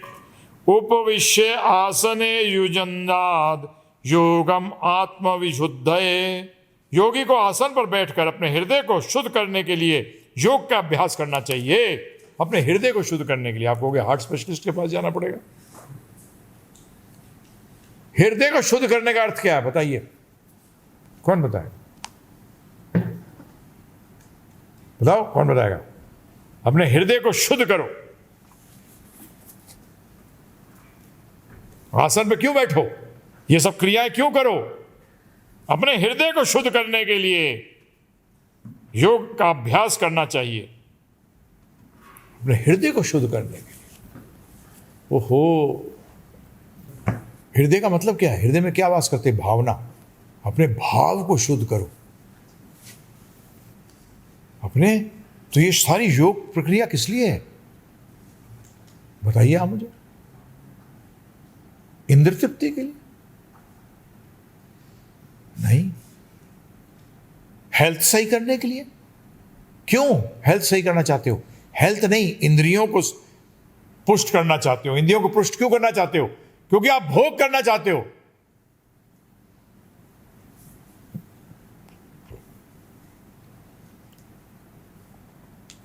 परंतु योग तो भोग के लिए नहीं है, योग तो समाधि के लिए है। किसके लिए? बताइए आप। अष्टांग योग में अल्टीमेट ये आता है भोग। भोग आता है क्या? ध्यान और समाधि। क्यों है ध्यान? समाधिस्थ होने के लिए कि भोग करने के लिए? और आज सारी के सारे लोग क्यों इंद्रिय तृप्ति कर, क्यों इंद्रियों को हिष्ट पुष्ट करेंगे? शरीर नहीं बोल रहा मैं। अगर सारी इंद्रियां काम ना करें और शरीर हिष्ट पुष्ट हो तो क्या फायदा है? फायदा है कोई? बताओ मुझे, है प्रभु जी? बताइए। मतलब क्या है शरीर के हिष्ट पुष्ट होने का? अर्थात है कि सब इंद्रियां अपना काम सही कर रही हैं। तो योग किस लिए है? अरे भावना को शुद्ध करिए। भावना का अर्थ क्या है? अपने भाव को जानिए। मेरा भाव क्या है? किसके साथ? भगवान श्री कृष्ण के साथ। भाव के लिए प्रभु जी, भाव लगाने के लिए हृदय में प्रेम बसता है। तो भाव का मतलब प्रेम। क्या? इस प्रेम, अपने प्रेम को शुद्ध करिए। अभी प्रेम जो है आपका किसके साथ है? भौतिक के साथ। किसके साथ? भौतिक के साथ। वो और शुद्ध होने पे क्या हो जाएगा? वो भगवान श्री कृष्ण के साथ लग जाएगा। ये है हृदय को, ये है योग, इसलिए योग है। यही प्रभुपाद जी ने आत्मविशुद्ध शब्द के अंदर बताया, हृदय को शुद्ध करना। भाव, अपने भाव को शुद्ध करिए। चित्त का मतलब भाव, अपने भाव को शुद्ध करिए। क्या करिए? अपने भाव को शुद्ध करिए। अभी आपका भाव अशुद्ध है, उसको शुद्ध करना है, और उस शुद्ध करने की प्रक्रिया है, उसी को योग कहते हैं। क्या कहते हैं? और उस भाव की परिकाष्ठा है भक्ति योग। क्या है? भक्ति।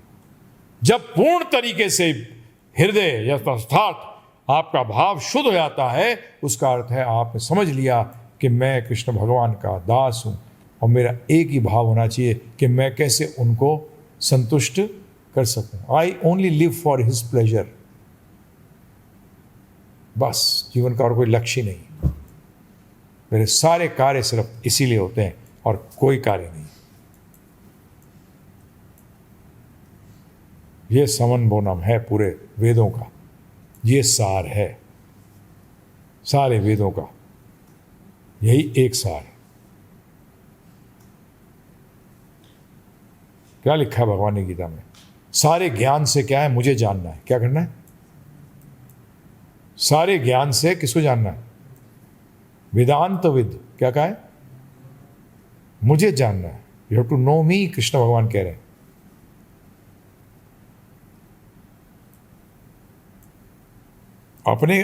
अपनी पहचान, हमारी पहचान ही बनती है जब हम कृष्ण भगवान को जान जाते हैं पूरी। हमारी पूरी पहचान क्या बनती है? एक पहचान शुरुआत में क्या होती है?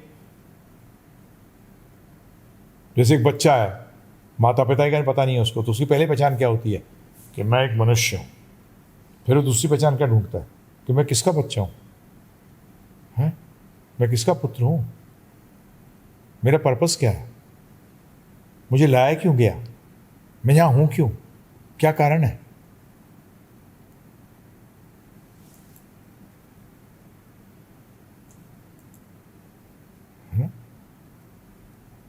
What should I be doing? मुझे क्या करना चाहिए? ये सब प्रश्नों का उदय होता है। तो भावना को क्या करना है? हमें शुद्ध। ये योग का परिकाष्ठा है, भगवान से अपने भूले हुए संबंध को वापस स्थापित करना। बहुत बहुत धन्यवाद आप सबका। फिर से रिपीट कर रहा हूं, हमने बताया आपको, अनाउंस किया है कि गीतालय कुरुक्षेत्र बनने जा रहा है। उसमें हमें आपका सहयोग चाहिए, हमें सबको मिलकर बनाना है। मेरा नहीं है, भगवान का है। वो तो भगवान श्री श्री राधा गोप से श्री जी गौर निताई श्रील प्रभुपाद परंपरा को समर्पित करेंगे। ये मौके बार बार नहीं मिलते। हम शुद्ध कृष्ण भक्ति फैलाना चाहते हैं, शुद्ध शास्त्रों को शुद्ध रूप में देना चाहते हैं। प्रभुपाद जी कहते थे वेरी क्लियरली कि ये जो मैंने ट्रांसलेशन करी है, ये परपट हैं, ये आस्तिक क्या है? This is a theistic presentation. क्या कहेंगे हिंदी में? एक आस्तिक प्रस्तुति। आस्तिक प्रस्तुति। ये एक आस्तिक प्रस्तुति है। आज विश्व में नास्तिक प्रस्तुति जो है, भगवद गीता की भी नास्तिक प्रस्तुति हो चुकी है। आज हमारा और आपने जो समझ लिया है, हमें चांस मिल गया है समझने का, हमारा ये दायित्व बनता है कि हम किसी तरीके से अपना एक, मैंने बोला ना, छावनी बनाने का, जहां आप ट्रेन होइए, जाइए, और जो हमारे सगे संबंधी हैं, हमारे सगे हैं, वो भौतिक जगत में ध्यान रखिएगा, सब जीव आत्माएं हैं और सब भगवान कृष्ण के अंश हैं। भगवान गीता में कहते हैं, अहम बीज प्रदा पिता, मैं ही बीज देने वाला पिता हूं। हमें अपने आप को सही करना है और सबों के लिए हमें सही रास्ता दिखाना है। इसके लिए एक बहुत मेजर वो होगा, एक हमारा जो ये प्रोजेक्ट है। तो इसमें मैं चाहता हूँ आप लोगों को कि आप पूर्ण जी जान से जुड़िए और सबों को जोड़िए जितनों को जोड़ सकते हैं।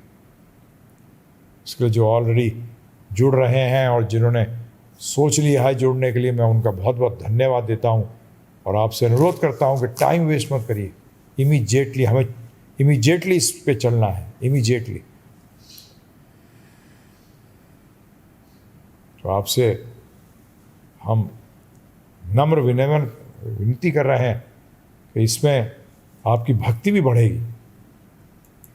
आप जो लक्ष्मी का दान देंगे, उसको समय तो लगेगा ही ना उसको कमाने में, तो उसको लगाइए, तो वो समय भी आपका लग गया।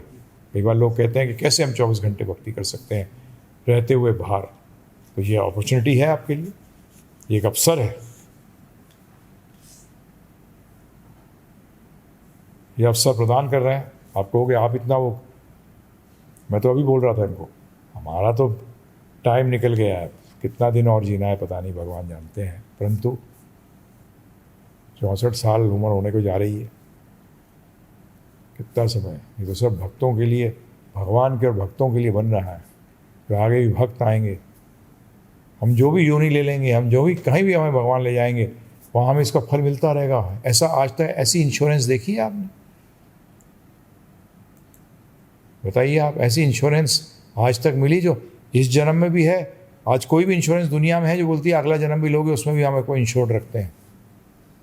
ये वो इंश्योरेंस पॉलिसी है, ध्यान रखिएगा, ये वो इंश्योरेंस पॉलिसी है जो कि कभी ख़त्म ही नहीं होती है। हाँ, एक बार इंस्टॉलमेंट दी और कभी ख़त्म ही नहीं हो रही, तो नहीं जी, 1 लाइफ इंस्टॉलमेंट दिया हमने, तो आप जितना दे सकते हैं दीजिए। सोचिए नहीं, ये दिल से होता है। दिमाग लगाएंगे कुछ नहीं कर पाएंगे, दिल लगाएंगे सब कुछ दे जाएंगे।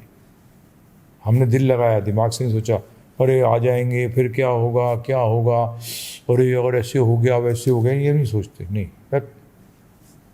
हम अपने दिल दी जान से करेंगे भगवान के लिए, बाकी क्या होगा उससे क्या फ़र्क पड़ता है। क्या होगा, भक्ति मिलेगी हमें, और चाहिए भी क्या, कुछ चाहिए? देने के बाद क्या चाहिए? अब दे भी कहाँ रहे हैं, जिसका है उसके पास वापस जा रहा है। चोर कम चोर बनते जा रहे हैं, इतना इकट्ठा करते रहेंगे चोर ही कहलाएंगे। तो इसलिए लक्ष्मी जी को नारायण की सेवा में लगाने का अवसर सबको नहीं मिलता। ऐसे हम कई बार सोचते हैं अरे राम जी की जब लड़ाई हुई थी रावण से, तो अरे हम भी कभी कुछ होते बंदर फंदर तो कितना अच्छा होता। तो राम जी ने आपको एक वो दे दिया अवसर कि लग जाए, तो बंदर बने बिगैरी कर ले, तो इंसान के रूप में लग ले, जुड़ ले, फिर मत पछताना जब चिड़िया चुग गई खेत। तो लगिए उत्साह से। बहुत बहुत धन्यवाद जी। प्रश्न लक्ष्य सिंह राठौर है, जयपुर से, लिखते हैं कि गुरुजी आपने बताया कि रक्षाबंधन पति और पत्नी के बीच होना चाहिए, न कि भाई और बहन के बीच में। पता नहीं कहाँ सुना इन्होंने। तो फिर इस श्लोक में अनुसार जो श्रीमद् भागवतम में है कि लक्ष्मी जी ने राजा बलि को राखी क्यों बांधी? नहीं, मैं तो नहीं, पता नहीं, मुझे पता नहीं कहाँ से आया। दूसरा प्रश्न एक जयपुर से आया गुरुजी। पति का तो कार्य है पत्नी की रक्षा करना, और पत्नी का कार्य है पति की रक्षा करना। किस चीज़ की रक्षा करना? क्वेश्चन मार्क तो ये है। रक्षा किस चीज़ की कर सकते हो? भक्ति की, और किसी चीज़ की रक्षा कर नहीं सकते हो। तो उस संदर्भ में अगर कोई बात हुई हो कभी तो पता नहीं, परंतु असलियत तो यही है कि पति पत्नी एक दूसरे का सहारा बनते हैं, रक्षा करते हैं। किसकी? कृष्ण भक्ति का। किसका? एक दायित्व है। बच्चों का भी रक्षा करते हैं, किसकी? भक्ति की। ठीक है ना। आगे अगला प्रश्न आया गुरु जयपुर से। इसमें लिखा है कि सेवा तथा जप में किसके द्वारा भक्ति में शीघ्र प्रगति संभव है, क्योंकि केवल जप के माध्यम से तो भगवत प्रेम की प्राप्ति के लिए प्रयास में अकर्मण्यता के बंधन में फंसने की संभावना है, क्योंकि जीव कौन से गुण में उसके अनुसार वो जप की गुणवत्ता में कैसे सुधार कर सकता है ये नहीं पता। किंतु आपने एक व्याख्यान में बताया था कि फिलॉसफी को श्रोता अपने गुण के अनुसार ग्रहण कर सकता है, किंतु सेवा में तो गुणों के बीच में आने का कोई प्रश्न ही नहीं होता। उसमें तो केवल अपने से उच्च स्तर वाले भक्त के अनुसार साधना के विधि नियमों एवं भगवान की सेवा का पालन मात्र करना होता है, और उसमें भक्त आसानी से निश्चिंत होकर क्रमशः भक्ति कर सकता है। कृपया मार्गदर्शन करें कि जब बढ़ाने में अधिक रुचि दिखाएं या सेवा में व्यस्त रहने में अधिक रुचि। हमें प्रभुपाद जी ने जो बताया, हमें तो गुरुदेव ने जो बताया वही हम आपको बताएंगे। वो कहते हैं 16 माला करो, उसमें शुद्धि होगी, सेवा मांगोगे और फिर सेवा करो। साधना भक्ति के पूरे चीज़ें जो करते हैं हम लोग, सुबह का मॉर्निंग प्रोग्राम वो करो, और उसके बाद सेवा करो। ये डबल ट्रैक है, बहुत ज़रूरी है, दोनों साथ साथ चलने चाहिए।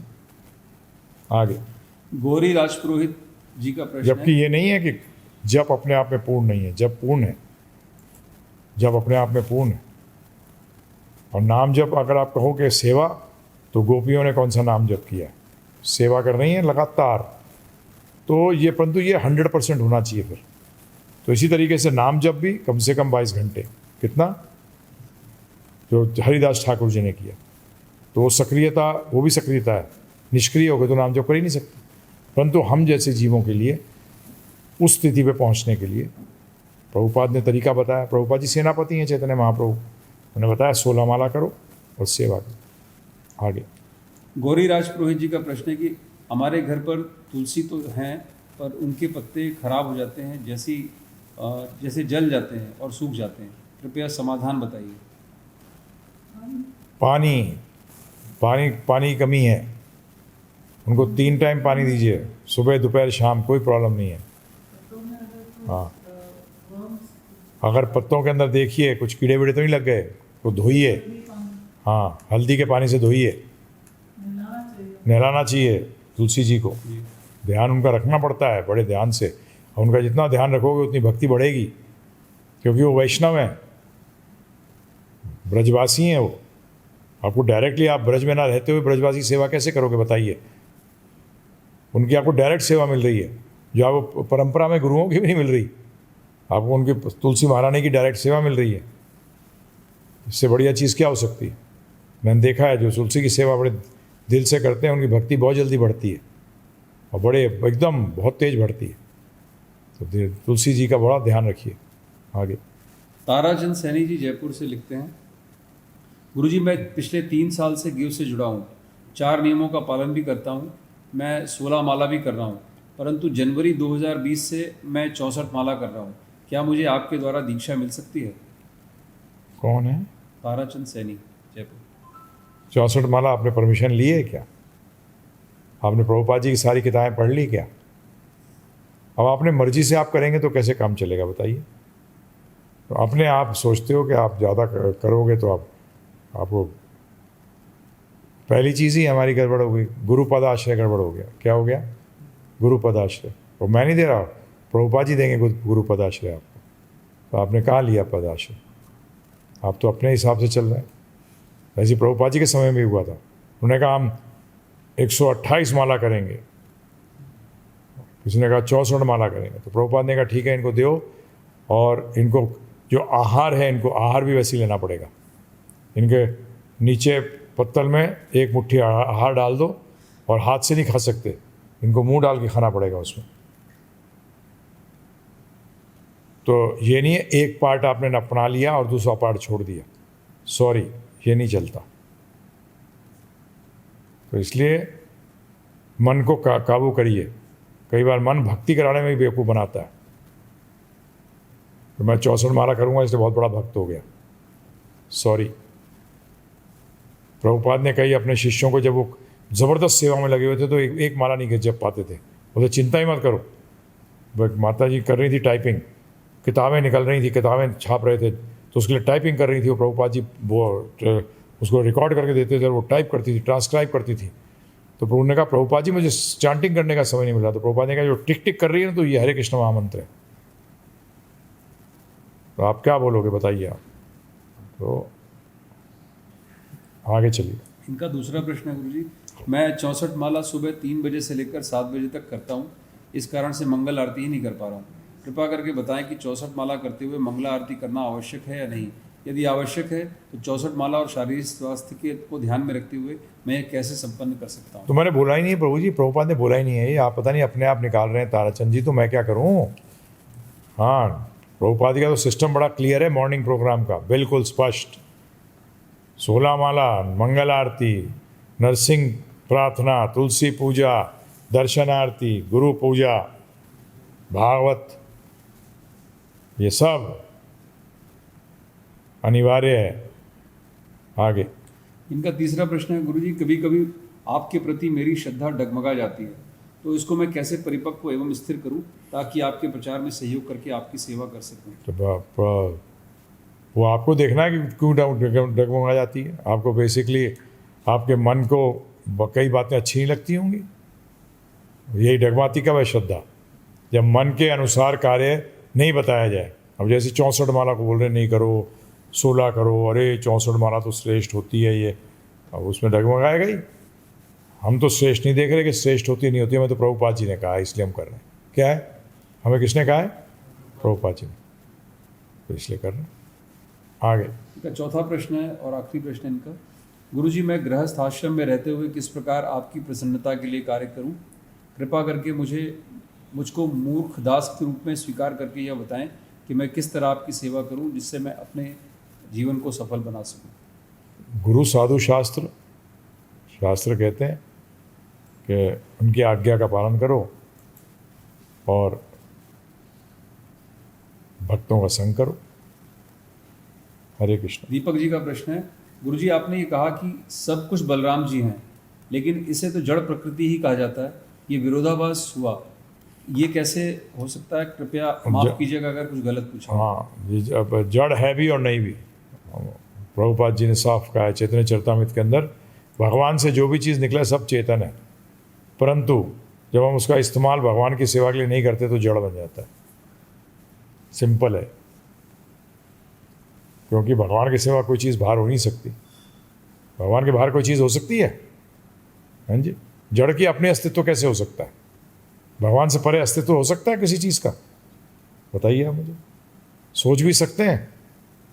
सोच भी नहीं सकते कि भगवान के अलग कोई अस्तित्व हो सकता है, नहीं। आगे चलिए। Mayur Narwani from Ahmedabad is asking, if Krishna says that I will take care of devotees of mine, and devotees are peacefully happy, and others are alpavedasam. So why man study about it? Isn't it selfish? क्या मतलब?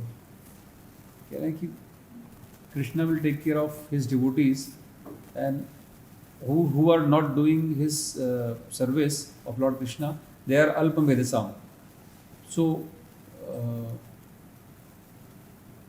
So why Krishna is selfishly asking them to serve?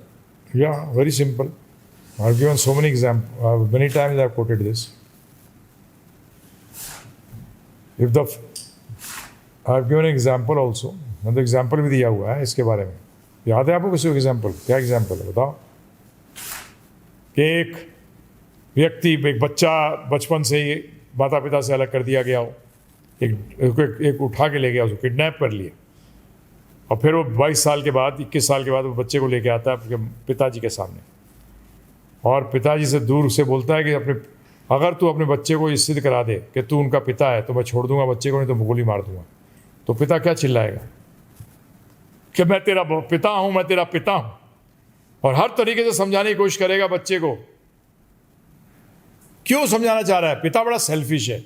नहीं, बच्चे को बचाने के लिए बोल रहा है, नहीं तो पिता निकल जाए अपना, मर तू, मुझे क्या करना है।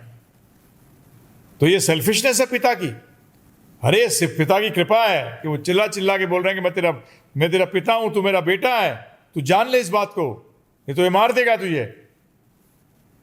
इसी तरह से भगवान कह रहे हैं कि तू भूल गया है, इसलिए तू दुखालने में पड़ा है, दुखों से भरा हुआ है, तू मान मेरी स्थिति को समझ, तू बच जाएगा माया से, इस दुखालय से बच जाएगा। तो ये गलत थोड़ी है, ये तो कितनी अच्छी चीज है। अगर भगवान ऐसा नहीं करते तो हम तो गए थे। ठीक है ना प्रभु जी? आगे चलिए। Guruji, Mayur Nanwani's next point is, he is claiming that he has read almost all the scriptures available, but his question does not look like that. So what he is asking is, he is saying that Paramatma and Atma, there is no difference, and you will try to convince me about Krishna's scripture, what Krishna says in Bhagavad Gita. So he wants the clarification that how Paramatma is different from Atma. Read the 15th chapter from Bhagavad Gita as it is. You will understand. Very clear it is stated. Very, very clearly. That there are two types of Atmas. One is Nitya Siddha, one is Nitya Bad, and there is third which is different than these two, known as Paramatma. Very clear in the shlokas. Read that. You have not read. And if you have read, you have not understood. Because sometimes you read, but you don't understand. So understand, that is why it is stated, our scriptures cannot be understood by a person who does not go and surrender to a guru. That is very clearly stated. Every science has its own process of understanding. And Vedas are very clear about it, that you cannot understand a single word of Veda till you don't go to a paramparik, a bona fide spiritual master. Very clear. You may have read everything. Reading is no qualification to know. Please remember this. Krishna also advises very clearly in the Bhagavad Gita. That means you have not understood the Bhagavad Gita also. Okay, go to a realized soul and take knowledge from him. 434, very clear, in the 4th chapter, 34 shloka. So I will request you to go and first listen to the 14 hours. You will understand much better. 14 hours course, givegita.com/Gita audio. By reading, nothing will come, because there are so many books which are basically not written properly also, not translated properly also. आगे चलिए. श्रीकांत शरण मालदा से पूछ रहे हैं गुरुजी, कहते हैं ये कि मेरे पिताजी एवं मेरे परिवार में सारे लोग राम भक्त हैं. उन्हें आपका 14 घंटे का प्रवचन देने में संकोच होता है. कहीं इससे उनकी राम भक्ति की निष्ठा में व्यवधान उत्पन्न न हो जाए. कृपया राह दिखाने की कृपा करें. नहीं होगा. कोई नहीं होगा. कोई व्यवधान आज तक तो आया नहीं. मैं तो शिव भक्त था. राम जी का और कृष्ण भगवान का कोई भेद भी नहीं है. मैं तो शिव जी का भक्त था, परंतु मैं ओपन माइंडेड था. मैं शिव जी से प्रश्न किया था, बताओ श्रेष्ठ कौन है, मुझे गाइड करिए, मैं जानना चाहता हूँ. क्योंकि एक होगा जो कि ओरिजिनल होगा, वो कौन है. कोई व्यवधान नहीं आया, कभी गलती से भी नहीं आ सकता. आगे चलिए. स्नेहा अरोरा दिल्ली से लिखती हैं जी, I have some personal query related to my love life. I am unmarried. I am in relation with Krishna conscious boy. Earlier before Krishna consciousness we both wanted to marry each other. After being involved in devotion, he has no more interest in me. He is completely changed his thoughts. My question is whether I should follow him without any interest forcefully, or he should try to maintain balance between our relation and Krishna consciousness. What will be better opinion or option in a long term? Long term, it is better let the devotee practice Krishna consciousness. You will also get Krishna consciousness in this. That is the best way. There is no other best way. People evolve. Remember one thing. People evolve. So he must have understood the philosophy. He's evolved. And now he wants to remain a brahmachari. That's what I think, what you're trying to say. So let go of him. Tell him to become a good devotee. And you will also get bhakti. You will also get bhakti because you have helped someone else to get bhakti. So this is very clear. By what you have stated. So if the devotee wants to become a brahmachari, so every person who's connected with him should support him to fully surrender to Krishna. आगे. दीपक जी पूछ रहे हैं कि आपने कहा था कि मूल कृष्ण कभी भी ब्रज को छोड़ते नहीं है, तो चैतन्य महाप्रभु मूल कृष्ण कैसे हुए? क्योंकि उनका जन्म तो बंगाल में हुआ था. अरे जन्म फरम आप लोग क्या बात करते हो? आप लोगों को पता ही नहीं है जन्म कैसे जन्म हुआ था. ये अभी आप इस कंसेप्ट से ऊपर उठिए. पहले जन्म कर्म च में दिव्यम, गीता में स्पष्ट कहा है. जन्म Divya. What do you mean by Divya? मैं प्रकट होता हूँ और अप्रकट होता हूँ. इसका मतलब ये है मैं प्रकट होता हूँ और अप्रकट होता हूँ. और आपकी जानकारी के लिए ब्रज, गोलक वृंदावन में भी ब्रज और मायापुर में, नवद्वीप में कोई भेद नहीं बताया गया. जो भेद मानता है वो नरक जाता है.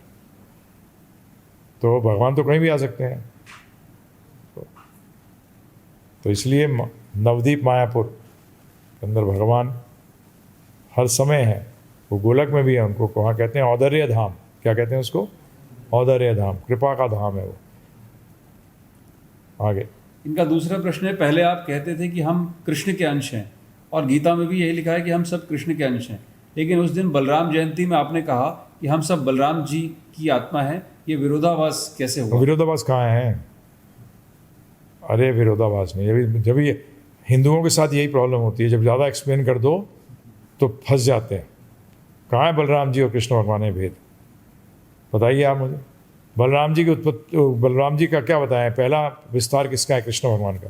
तो बलराम जी स्वयं विस्तार है, तो सब कुछ कृष्ण भगवान के भी हैं और फिर विस्तार के भी हैं। तो आप लोग अभी आप उस जब तक चांटिंग अच्छी तरह नहीं करोगे, 16 माला नहीं करोगे, तो जो बोल रहे हैं उनको समझिए कि हम बेसिकली हैं भी और नहीं भी।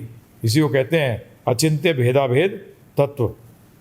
भेद है भी और नहीं भी, इस चीज़ को समझ। और ये अचिंत्य है, मुझे तो कोई, मैं तो पढ़ा इसको, मेरे तो कोई भी आपका जो विरोधाभास है, मेरे ख्याल से मैं इतना मूर्ख तो हूँ नहीं, मेरे को तो आया नहीं। मैं तो बहुत तार्किक व्यक्ति हूँ, मेरे को तो मन में बिल्कुल उठा ही नहीं बात। जो आप प्रश्न कर रहे हैं ये उठा ही नहीं मेरे मन में, आया ही नहीं मन में। क्यों आना चाहिए? हाँ, अरे सब सेम है। विष्णु जी भी और कृष्ण भगवान में भेद है, बताया तत्व भेद है ही नहीं, लीला भेद है। राम जी में और कृष्ण भगवान में भेद है? नहीं है। नरसिंह जी में और कृष्ण भगवान में भेद है? नहीं है। और है भी। तो आगे चलिए। इनका तीसरा प्रश्न है कि आपने कहा था कि गीता मूल कृष्ण ने नहीं बोली है, उनके विस्तार ने बोली है, किंतु माफ़ कीजिएगा, मैंने तो अभी तक संतों से यही सुना है कि गीता पूर्ण कृष्ण ने बोली है, कृपया शंका दूर करें। हाँ, मूल है, वही तो बता रहा था मैं। तो हमारे वैष्णव सिद्धांत के अनुसार, जो गौड़े वैष्णव सिद्धांत के अनुसार, मथुरेश, द्वारकाधीश, ये ब्रजेंद्र नंदन कृष्ण, ब्रज के कृष्ण में कोई भेद नहीं है और भेद है भी। अब लगाते रहो दिमाग में। हाँ। तो मूल कृष्ण को लेक्चर नहीं देते हो, तो मजा करते हैं। सिर्फ क्या करते हैं, भगवान का काम क्या है, थोड़ा बुद्धि लगाओ, ज़्यादा नहीं। वो अस्त्र तक नहीं उठाते। ब्रज के अंदर खेल खेल में मार दिए दानव। क्या कर दिए? खेल खेल में। कोई अस्त्र नहीं उठाए, कोई शस्त्र नहीं उठाए, कुछ नहीं, खेल खेल में मार दिए। तो भगवान का काम, तभी शास्त्र जो बताते हैं वो क्लियर है। अभी आप चांटिंग करिए, 4 नियमों का पालन करिए, साधना भक्ति सही तरह करिए, प्रभुपाद जी को पढ़िए, सब समझ में आएगा। तो इसलिए प्रॉब्लम आएंगी। जब आप अचिंत्य को समझने की कोशिश करोगे तो फंसोगे ही। तो मूल कृष्ण है भी और नहीं भी। आगे अमित शुक्ला इलाहाबाद से लिख रहे हैं कि गुरुजी, मेरा मन बहुत परेशान है, मैं बहुत डरता हूँ। पता नहीं क्यों माला करके जब उठता हूँ तो मन डरने लगता है और लोगों को देखकर मैं बहुत डर जाता हूँ। पता नहीं क्यों जब जाप करता हूँ तब तक तो सब सही रहता है, लेकिन जाप करने के तुरंत बाद मैं फिर से डरने लगता हूँ। कृपया समाधान करें। डर किस चीज़ का डर है? कोई वस्तु ही नहीं है डरने के लिए, क्योंकि सब कुछ क्लियर है। मृत्यु शरीर की होगी, मेरी होगी नहीं, तो क्या डर? संबंध चेतन से और जड़ से सब खत्म होंगे। डर कब पैदा होता है? डर पैदा होता है जब व्यक्ति को अज्ञानता होती है। अज्ञानता ही डर का जन्म देता है। भय कैसे पैदा होता है? पता नहीं, इससे भय पैदा होता है। जब जान जाते हो तो भय कैसा, बताओ?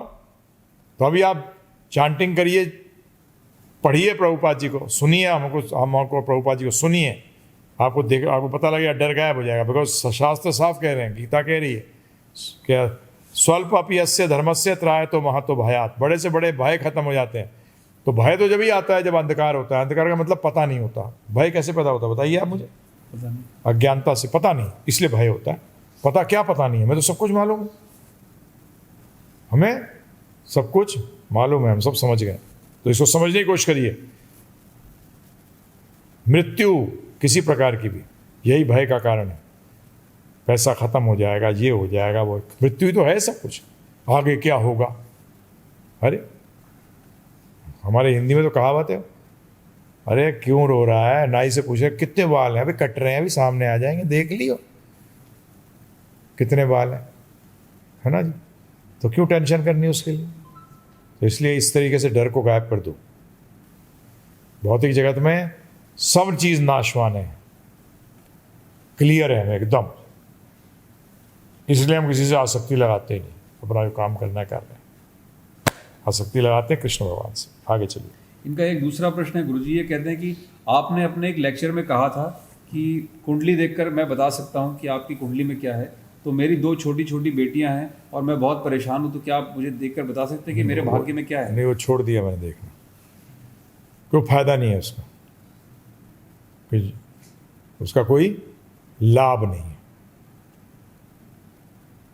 वो दरवाजा क्यों खुला हुआ है? लाभ नहीं है, टाइम वेस्ट मत करो। आगे अमन जायसवाल राउरकेला से लिख रहे हैं कि जन्माष्टमी कैसे मनाएं और इसके क्या नियम होंगे, कृपया समाधान करें। मॉर्निंग क्लास अटेंड करिएगा 1-2 दिन के अंदर, सुबह 7 से 8 होती है, उसमें मैं अनुरोध करूंगा अवतारी प्रभु से कि वो आपको बता देंगे जन्माष्टमी कैसे मनाएं। रामदास जी रघुनाथगंज से लिखते हैं कि मेरा नाम, अच्छा इसमें नाम अलग लिखा है ना, कि मेरा नाम विकास घोष है। मेरे 2 सवाल हैं। लोग अपने पिछले जीवन की घटनाओं को याद क्यों नहीं कर सकते? अच्छा है ना, वो पता लग जाएगा आगे क्या होने वाला है। अगर किसी को पता लग जाएगा कि मैं मरने वाला हूँ तो बेचारा जिएगा कैसे? जी नहीं सकेगा। तो इसीलिए पिछले भूलना अच्छी चीज़ है। नहीं कहते अगर अभी किसी आपका कोई बहुत दुखी चीज़ हो जाए आपके साथ जीवन में, तो क्या वो जीवन भर अगर याद रह जाए आपको तो आप तो बर्बाद हो जाओगे। तो समय क्या करता है, उस चीज़ को भुला देता है। नहीं कहते time is the greatest healer, मतलब समय जो है आपको भुला देता है, उसके इफेक्ट को कम कर देता है। क्या कर देता है? और कई बार तो एकदम भूल ही जाते हो। बचपन में कई चीज़ें होती हैं जो उस टाइम बड़ा चोट लगी, दर्द हुआ, खूब रोए बंधु, जब उनसे पूछो कि भाई तू 3 साल का था जब तेरे साथ ऐसा हुआ? अच्छा हुआ था कि ऐसा? अबे तू चिंगाड़ के रोया था, तूने पूरी कॉलोनी सर पे ले ली थी। अब उसको याद रह जाए पूरे जीवन भर वो चीज़, तो क्या होगा उसका बताओ? बर्बाद हो जाएगा। आगे इनका दूसरा सवाल है कि उनके साथ मुझे कैसे घुलना मिलना है जो मुझे आध्यात्मिक रूप से बढ़ने से रोकने की कोशिश करते हैं। उनसे उतना ही संपर्क रखिए, इतनी ज़रूरत है। आगे अजीत यादव भिलाई से लिखते हैं, when the role of initiative is more prominent in our life then what is the role of destiny? Both go hand to hand. I'll request you to go through givegita.com/shop and pick up the Karma lecture series. You'll get benefit from that. He's In asking, which you'll understand that how destiny and free will works. They are interconnected very much. his next question is, how can we recognize the difference between the initiative and the role of destiny? How can you recognize? Initially it is not very easy. It is very difficult. But there is only independence is to practice spiritual life. If you are practicing spiritual life, that means you are basically using your free will. Next he has written And how you free will is shown that, for example, for your previous past karma, you got a lot of wealth or you got a lot of power. Then how do you use it? There your free will comes in. And that also, destiny may force you to do certain things, but by spiritual knowledge, you can destroy that.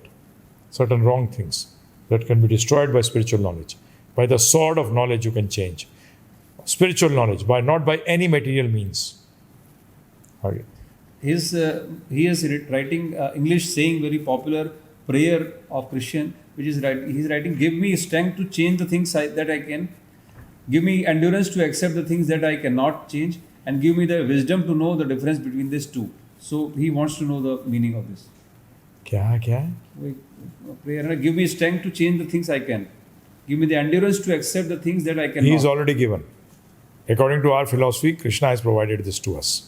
Now it is us to use it. That is what it says. That basically, I want to change the destiny. And what do you mean by changing destiny? I want to change the cycle of birth and death and go back home, back to Godhead. Christianity is very clear that there is a heaven, there is a kingdom of God, where the king, the God resides. And that is what the Vedas say.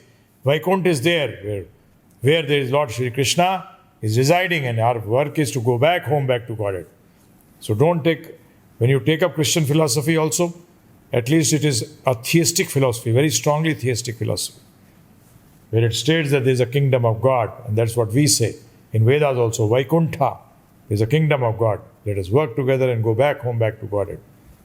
आगे नेहा जायसवाल मिर्जापुर से लिख रही हैं, गुरुजी, कि आज 9 अगस्त 2020 है और आज हल षष्ठी है, जिस दिन बलराम जी का जन्म हुआ था। वो तिथि भाद्रपद मास की षष्ठी तिथि थी, जो कि आज है।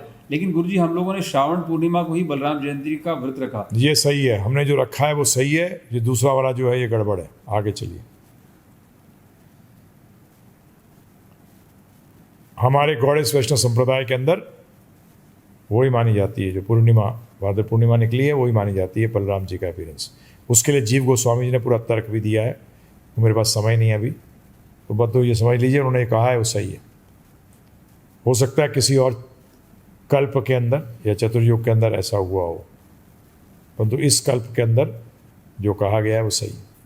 आगे चलिए। इंद्रजीत कर्मकार जी का प्रश्न है गुरुजी कि मैं आपका हर एक वीडियो देखता हूँ और वीडियो देखकर मुझे बहुत ताकत मिलती है भक्ति करने के लिए। आज मैं आपसे एक प्रश्न पूछना चाहता हूँ। मेरा प्रश्न है कि मेरी दीक्षा को 2 साल हो चुका है और अभी मैं इस्कॉन से जुड़ा हुआ हूँ, तो क्या मैं दोबारा दीक्षा ले सकता हूँ? कोई जरूरत नहीं है। आप हमारे यहाँ मैं स्वयं हूँ, मेरे साथ और भी डिवोटीज़ हैं यहाँ जो दीक्षा उन्होंने वहाँ से ले रखी थी, तो हम समझ गए थे कि वो लोग तो सिर्फ ऋत्विक हैं, उन्होंने हमें दीक्षा दी, प्रभुपाद से हम जुड़े हुए हैं। अब हम इस प्रणाली को फॉलो करेंगे, शिक्षा गुरु प्रणाली को, तो आपको कोई ज़रूरत नहीं है दोबारा दीक्षा लेने की, कोई इम्पोर्टेंस नहीं। आप ऑलरेडी प्रभुपाद से जुड़े हैं और शिक्षा गुरु का हम मानते हैं। शिक्षा गुरु का सिस्टम प्रभुपाद जी ने बनाया था, तो आप और यहाँ से 2 जगह से अगर आज्ञा लेंगे तो आपको प्रॉब्लम आएगी। कमलेश कुमारी जयपुर से लिख रहे हैं कि क्या गुरु की आज्ञा को पूरा करना, क्या यही कृष्ण प्रेम है और क्या यही 3 गुणों से परे है? और क्या, क्यों गुरु सबसे कह क्या रहा है? कृष्ण प्रेम, कृष्ण की सेवा में लगा रहा है गुरु। वो अपनी सेवा तो लगा नहीं रहे, वो तो किसकी सेवा में लगा रहे हैं? भगवान श्री कृष्ण की सेवा में लगा रहे हैं, और वो आपको कृष्ण भगवान की आज्ञा को आप तक पहुँचा रहे हैं। तो कृष्ण भगवान की आज्ञा क्या? 3 गुणों से परे है, इसीलिए वो भी आपको परे हो जाएंगे आप भी। इनका अगला प्रश्न है कि प्रभुपाद जी की आज्ञा है 16 माला करें और 4 नियमों को फॉलो करें और go back to home Godhead, क्या यह सही है? प्लीज़ समझाइए। हाँ, तो सेवा भी आ गई ना इसमें। जब आप हरे कृष्ण महामंत्र कर रहे हैं तो उसमें क्या मांग रहे हैं कि हमें भगवान सेवा दो।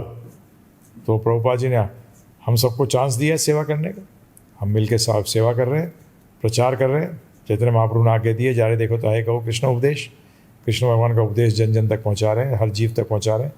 जैव धर्म बढ़ा रहे हैं, सनातन धर्म, जिसका एक और नाम है जैव धर्म। जैव का मतलब जीव का धर्म। आगे चलिए। पुतुल सिंह कोलकाता से लिखती हैं अपने पूरे जीवन काल में टोटल कितनी साधना करनी पड़ेगी? क्या मतलब? जैसे इन्होंने लिखा है कि 16 माला पर डे करना पड़ेगा क्या? एकादशी फास्ट, हाँ जी, ठाकुर जी को हाँ भोग जी, लगाना, हाँ जी, हाँ जी, जन्माष्टमी, राधाष्टमी, हाँ बलराम जी, हाँ जी, जयंती। हाँ जी, हाँ जी, हाँ जी, हाँ जी, जितनी क्वेश्चन है आपके सबके हाँ जी, बिल्कुल। हम तो ये क्या बात है, 24 घंटे करना पड़ेगा। या उसके आगे लिख रही हैं, क्या वैष्णव कैलेंडर के सारे फास्ट करने पड़ेंगे? तो वैष्णव कैलेंडर में जो दिए हुए फास्ट वो दिए ही हैं, क्या प्रॉब्लम है उसमें? वो फास्ट तो हेल्प कर। अगर आपको कोई बोले कि हर बार फास्ट रखोगे और 1 करोड़ रुपए मिलेगा, तो आप बोलोगे ज़्यादा फास्ट क्यों नहीं होते, है ना? तो इसी तरीके से हम भी कहते हैं इतने ही में, भगवान इतने में 365 में तो सिर्फ 40-50 दिन ही करने पड़ेंगे, ज़्यादा करा लो ना भगवान, और हमें भगवत धाम, हमें अपनी भक्ति दे दो, ये भाव होना चाहिए। आगे चलिए। ये आगे पूछ रही हैं गुरुजी कि ये सारी साधना पर्याप्त है भगवत प्राप्ति के लिए? पर्याप्त भक्ति तो भक्त तो हर टाइम सोचता है कि मैं भक्ति कर ही नहीं रहा हूं। वो 26 घंटे करता है 24 में से, फिर भी सोचता है मैंने करा ही नहीं। उसके मन में तो हर टाइम लौल्य रहता है, लोभ रहता है भगवान कृष्ण की सेवा करने के लिए। वो तो आंख भी झपकता है तो सोचता है ये झपकी क्यों। इनका आगे लिख रही हैं ये कि जो लोग शरीर से असमर्थ हैं और वो भोग सेवा नहीं कर पाएंगे, तो उनको वो फास्ट भी नहीं कर सकते, तो वो क्या करें? हाँ, किसकी हालत ऐसी हो तो जब भी बोलते हैं ना कि अगर अच्छी हालत है जिनकी वो तो करें, जिनकी हालत ठीक नहीं है तो उनके अगर कोई ऐसा केस है तो आप 9210531053 बात करिए। प्रैक्टिकल केसेस के आंसर देते हैं हम ज़्यादातर। हम कि ऐसा हो तो क्या होगा, चिंता मत करिए, आप मत करिए, आप फ़ोन कर लीजिए और एग्जैक्ट वो बताइए सिचुएशन, तो हम हेल्प करेंगे। इनका लास्ट प्रश्न है गुरुजी, ये कह रही हैं कि वैष्णव फिलॉसफी क्या है, इससे आप कैसे इम्प्रेस हुए, कृपया बताएं ताकि हम भी इसका लाभ उठा सकें। अभी पता लगे 14 घंटे सुनिए, आपने 14 घंटे नहीं सुना, तो 14 घंटे को से इम्प्रेस हुआ था मैं, उसी चीज़ को मैं लोगों को दे रहा हूँ। वो मेरी बनाई हुई थोड़ी है कि 14 घंटे का जो कोर्स है हमारा, वो हमारा बनाया हुआ नहीं है प्रभु जी, वो परंपरागत है। हमने तो सिर्फ रख दिया आपके सामने, तो सिर्फ आपके सामने हमने रख दिया है, तो आप बेसिकली उसको सुनिए तो आपको पता लग जाएगा हम क्यों इम्प्रेस हो गए।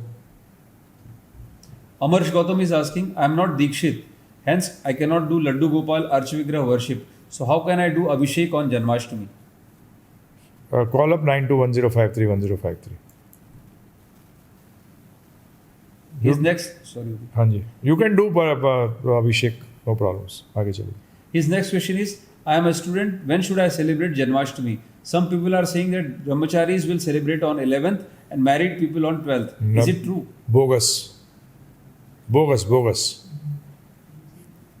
We are spirit soul, nor brahmachari, nor grest, nor vanpras, nor sannyasis. We are Ansh of Krishna. We are all devotees of Krishna. So devotees of Krishna celebrate on one day. All other bogus people celebrate on different days. We'll celebrate as per our calendar, our latitude,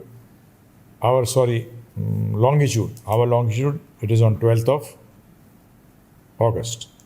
Hari Bol. His next question is, please tell me what is the best bhoga to be offered to Shri Bhagwan on Janmashtami?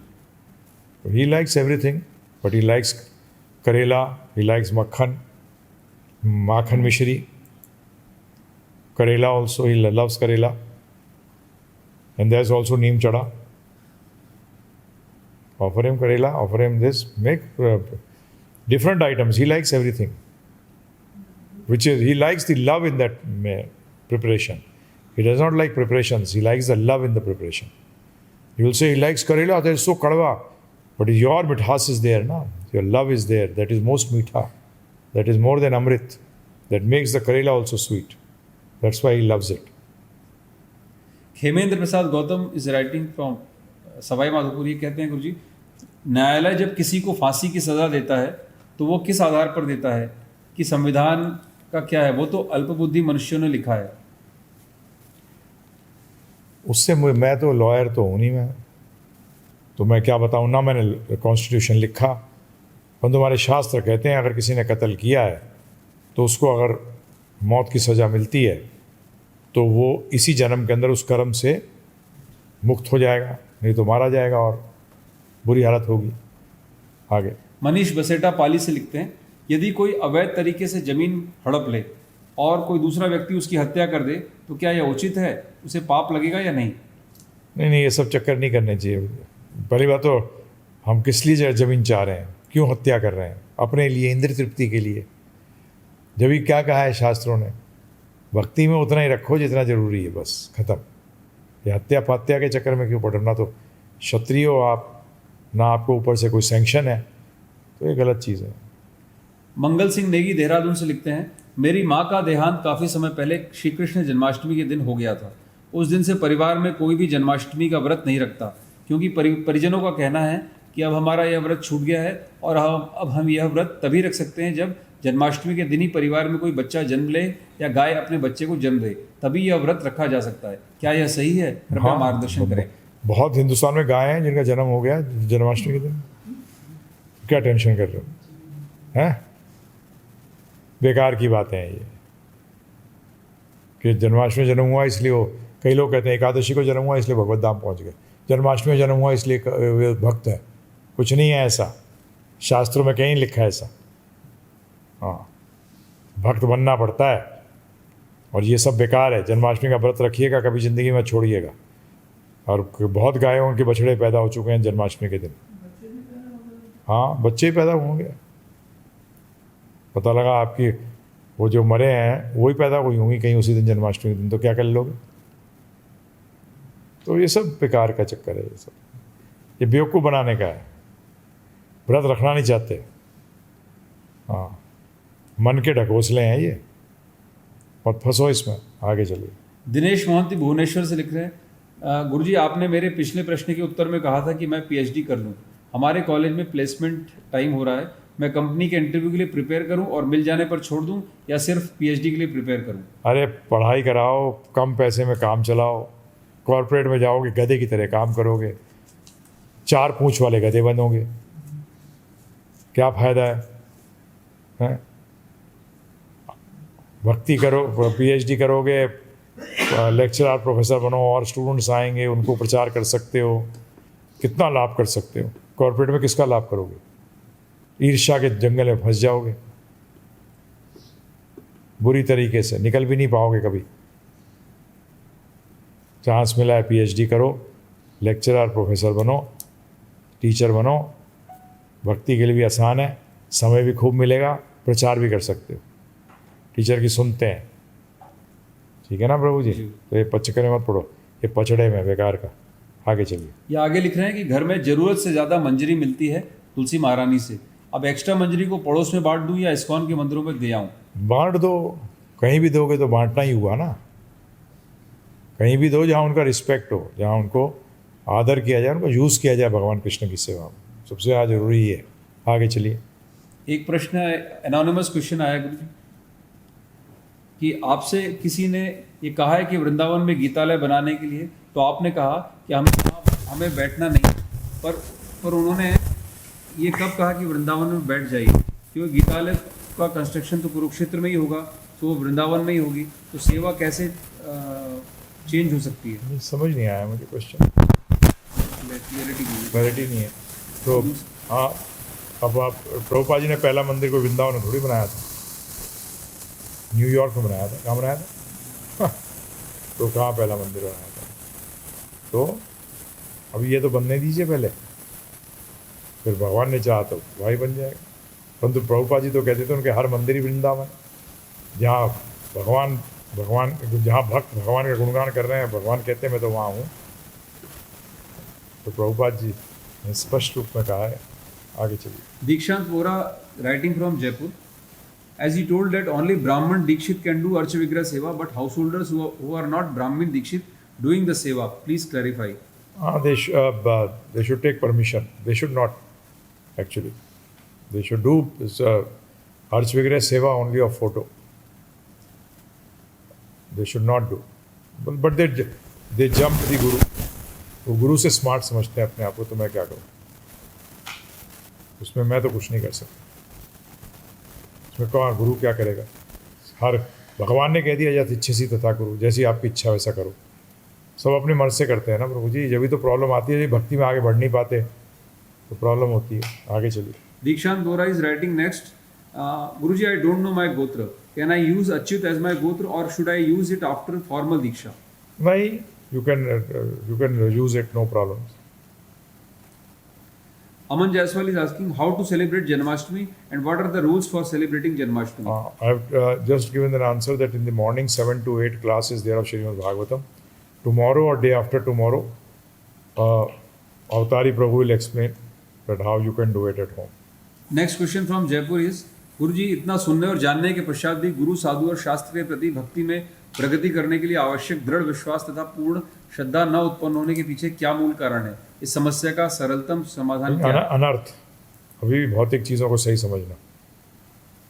Prabhupada ji साफ कहते थे कि विरोध आपका मन कर रहा है, मन को भौतिक चीज़ें अभी पसंद है, छोड़ना नहीं चाहता और कुछ नहीं है।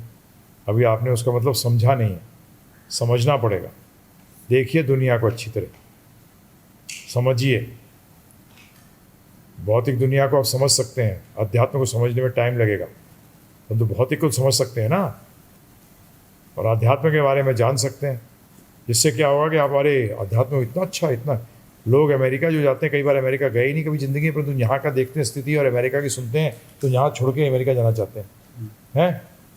तो अनुभव कहाँ का है उनको? भारतवर्ष का। तो कहते हैं अमेरिका में इतना अच्छा है, ऐसा है, ऐसा है। जैसे मैं जब बचपन में था तो मुझे बोलते थे पेरिस के अंदर रबर की रोडें हैं, उछल उछल के चलते हैं लोग।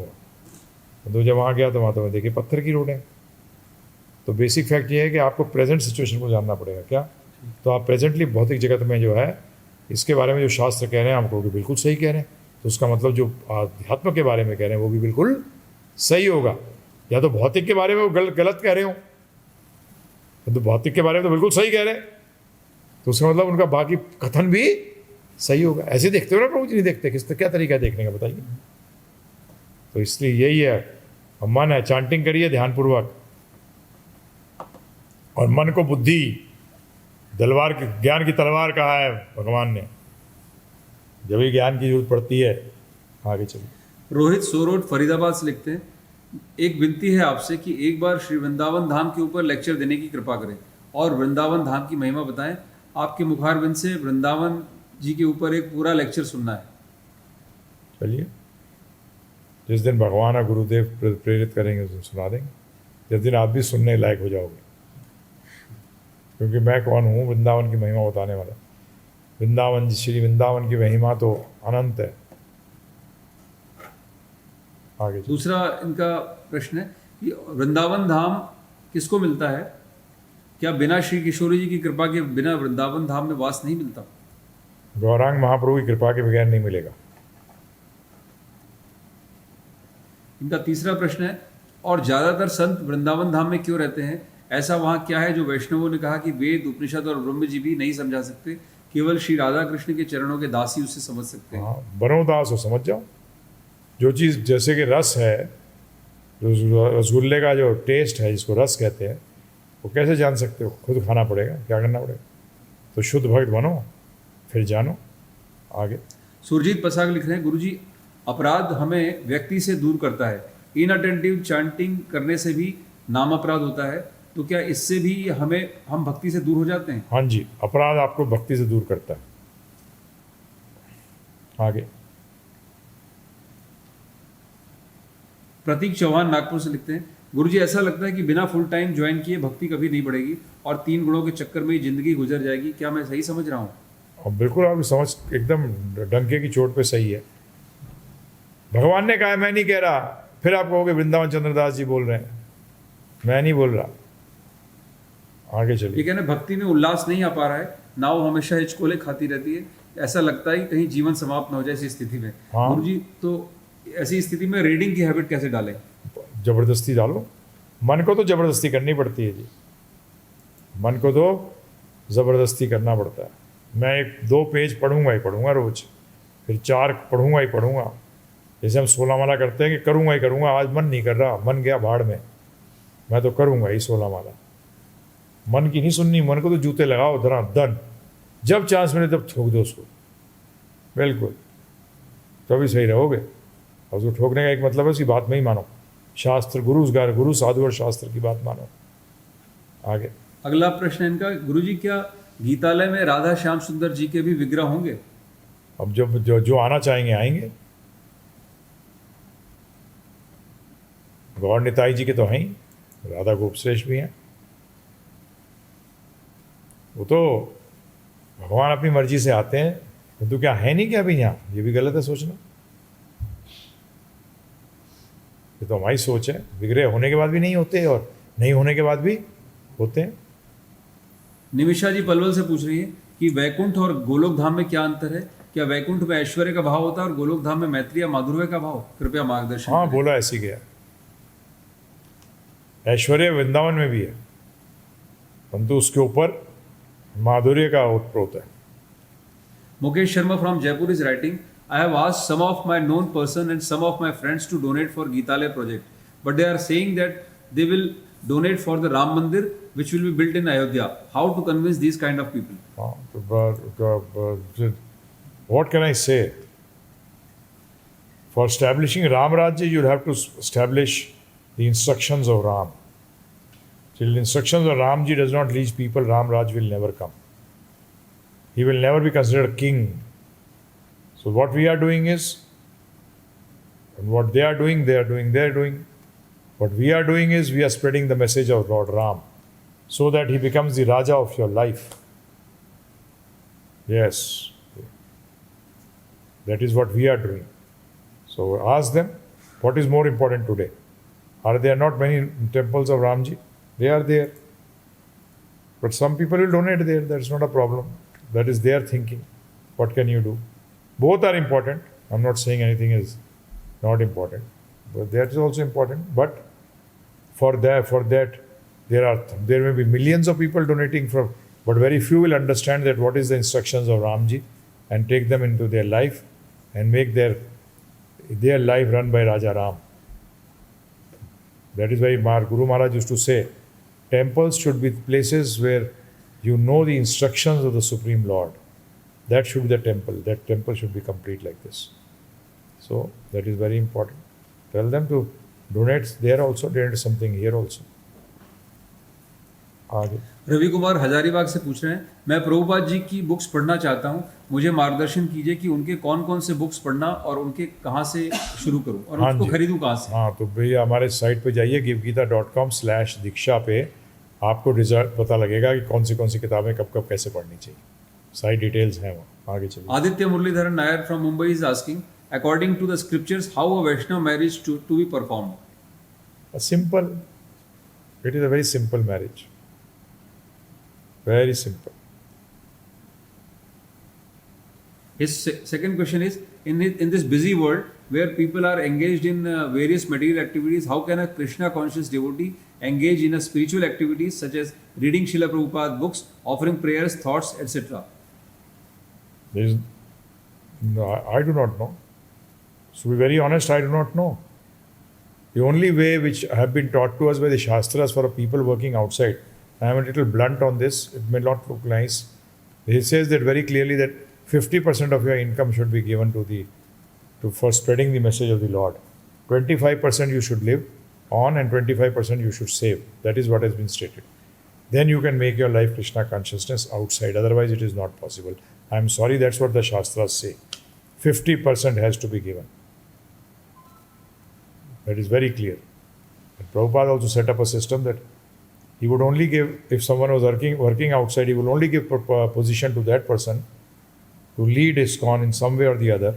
Only that person who will give 50% of his income for the spreading of the message. So that is how it is. Shastras say very clearly. So then only a person can become Krishna conscious. आगे. अनमोल बरनवाल जी लिख रहे हैं धनबाद से, गुरुजी प्रभुपाद जी की कृपा से जो भगवत गीता हम पढ़ रहे हैं उसमें प्रभुपाद जी ने बताया कि परंपरा नष्ट हो गई थी, इसलिए भगवान पुनः अर्जुन को इसका प्रथम विद्यार्थी चुनते हैं. तो हम जो आज भगवत गीता पढ़ रहे हैं वो ब्रह्मा जी से होकर आ रही है या अर्जुन जी से होकर आ रही है, या परंपरा में आचार्य ने विश्वास से कह दिया कि अर्जुन को भी भगवान ने यही भगवत गीता सुनाई? क्लियर करें. नहीं, भगवान ने खुद ही कहा है गीता के अंदर कि ये ज्ञान जो था मैंने ब्रह्मा जी को दिया था. ब्रह्मा जी को क्या, विवस्वान को दिया था एक्चुअली, और वो ज्ञान मैं आगे तुम्हें दे रहा हूँ, क्योंकि वो जो जब टूट जाता है तो मैं देने आता हूँ. तो इसमें क्या डाउट क्या है? मुझे समझ नहीं आया आपकी क्वेश्चन का कि डाउट क्या है. सेम है वो तो. हाँ, बिल्कुल सेम है एग्जैक्टली. हमारे सारे वैष्णवाचार्यों ने इसको जाना नहीं है, इसको रियलाइज़ किया उन्होंने. ध्यान रखिएगा, दे आर रियलाइज नॉलेज है ये उनकी. आम लोगों की ज़्यादातर नोन नॉलेज होती है, जाना है. उन्होंने इसको जीवन में समझा है, बस रियलाइज़ किया है कि हाँ, एक एक शब्द इसका सही है. आगे चलिए. इनका दूसरा प्रश्न है, माता पिता भी जन्माष्टमी का उपवास करना चाहते हैं तो पूछ रहे हैं कि दिन में फल ले सकते हैं या दिन भर बिना पाए नहीं रह सके तो? नहीं, अगर ना रह सकें तो फल ले सकते हैं. इनका अगला प्रश्न है, गुरु जी आपने कहा हमें जल्दी से जल्दी योगदान देना चाहिए अपने प्रोजेक्ट के लिए. गुरु जी मैं पूरी कोशिश कर रहा हूँ और अभी कॉलेज की पढ़ाई के लिए बाहर रहना पड़ेगा, किंतु ख़त्म होते ही मैं आपकी आज्ञा का यथारूप पालन करूँगा और मैं उसमें सहायता करने का प्रयास करूँगा. बहुत बहुत धन्यवाद. अपने माता पिता को भी इंगेज करो. Amarsh Gautam is asking, in Bhagwan is saying in 1870 of Bhagavad Gita that my bhakts worship by their own knowledge. So where is the role of Shastras and teacher? Or knowledge. Shastras are there. Shastras are what? Knowledge. When you are reading this Shastra, that's what Krishna is saying very clearly.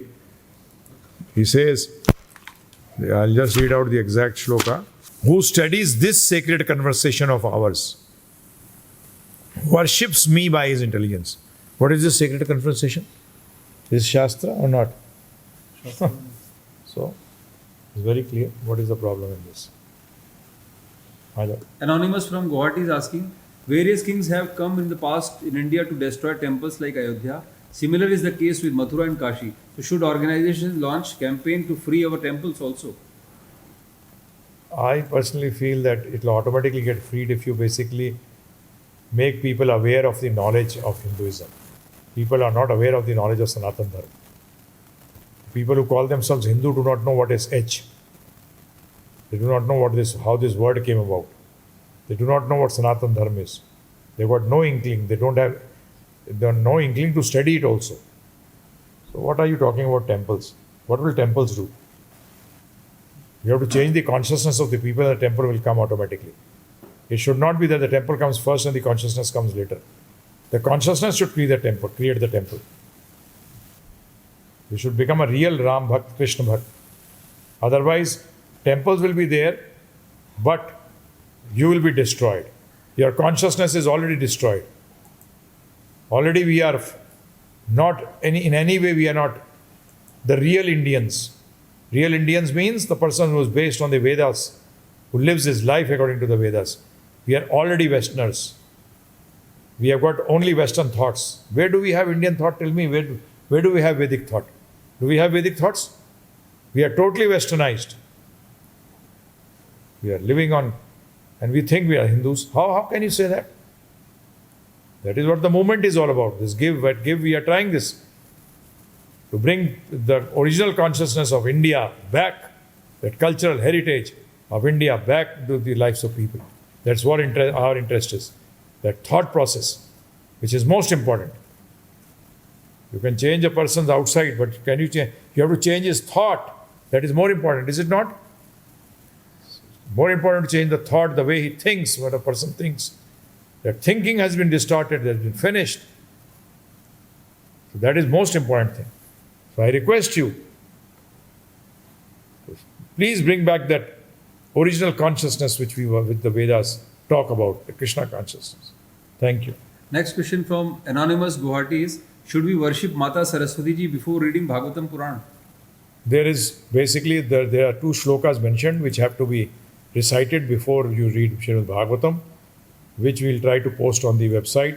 ध्यान रखना अवतारी, उसको भी website में डला दीजिए. भगवद गीता सुनने से पहले, पढ़ने से पहले ये पढ़िए, और भागवतम के बाद में वो भगवद गीता वाले और प्लस वो दोनों श्लोक दे दीजिए. ये दोनों चीज़ें विल टेल यू. वो कल नंबर ही बता देना. तो मॉर्निंग क्लास अगर आप अटेंड करते हैं, if you attending the morning class 7 to 8 Srimad Bhagavatam, I will request the speaker to give you the shlokas, those 2 shlokas of Bhagavatam which have to be recited. आज का अंतिम प्रश्न है गुरुजी. ये निमिषा माता जी पूछ रही हैं, कह रही है कि क्या हमें इस पर विचार करने की आवश्यकता है कि हमें वैकुंठ जाना है या गोलोक धाम जाना है? नहीं, कृष्ण की सेवा करिए बस. वो जहाँ भेज दें हम तो चलने को तैयार हैं जी. क्यों चिंता करते हैं?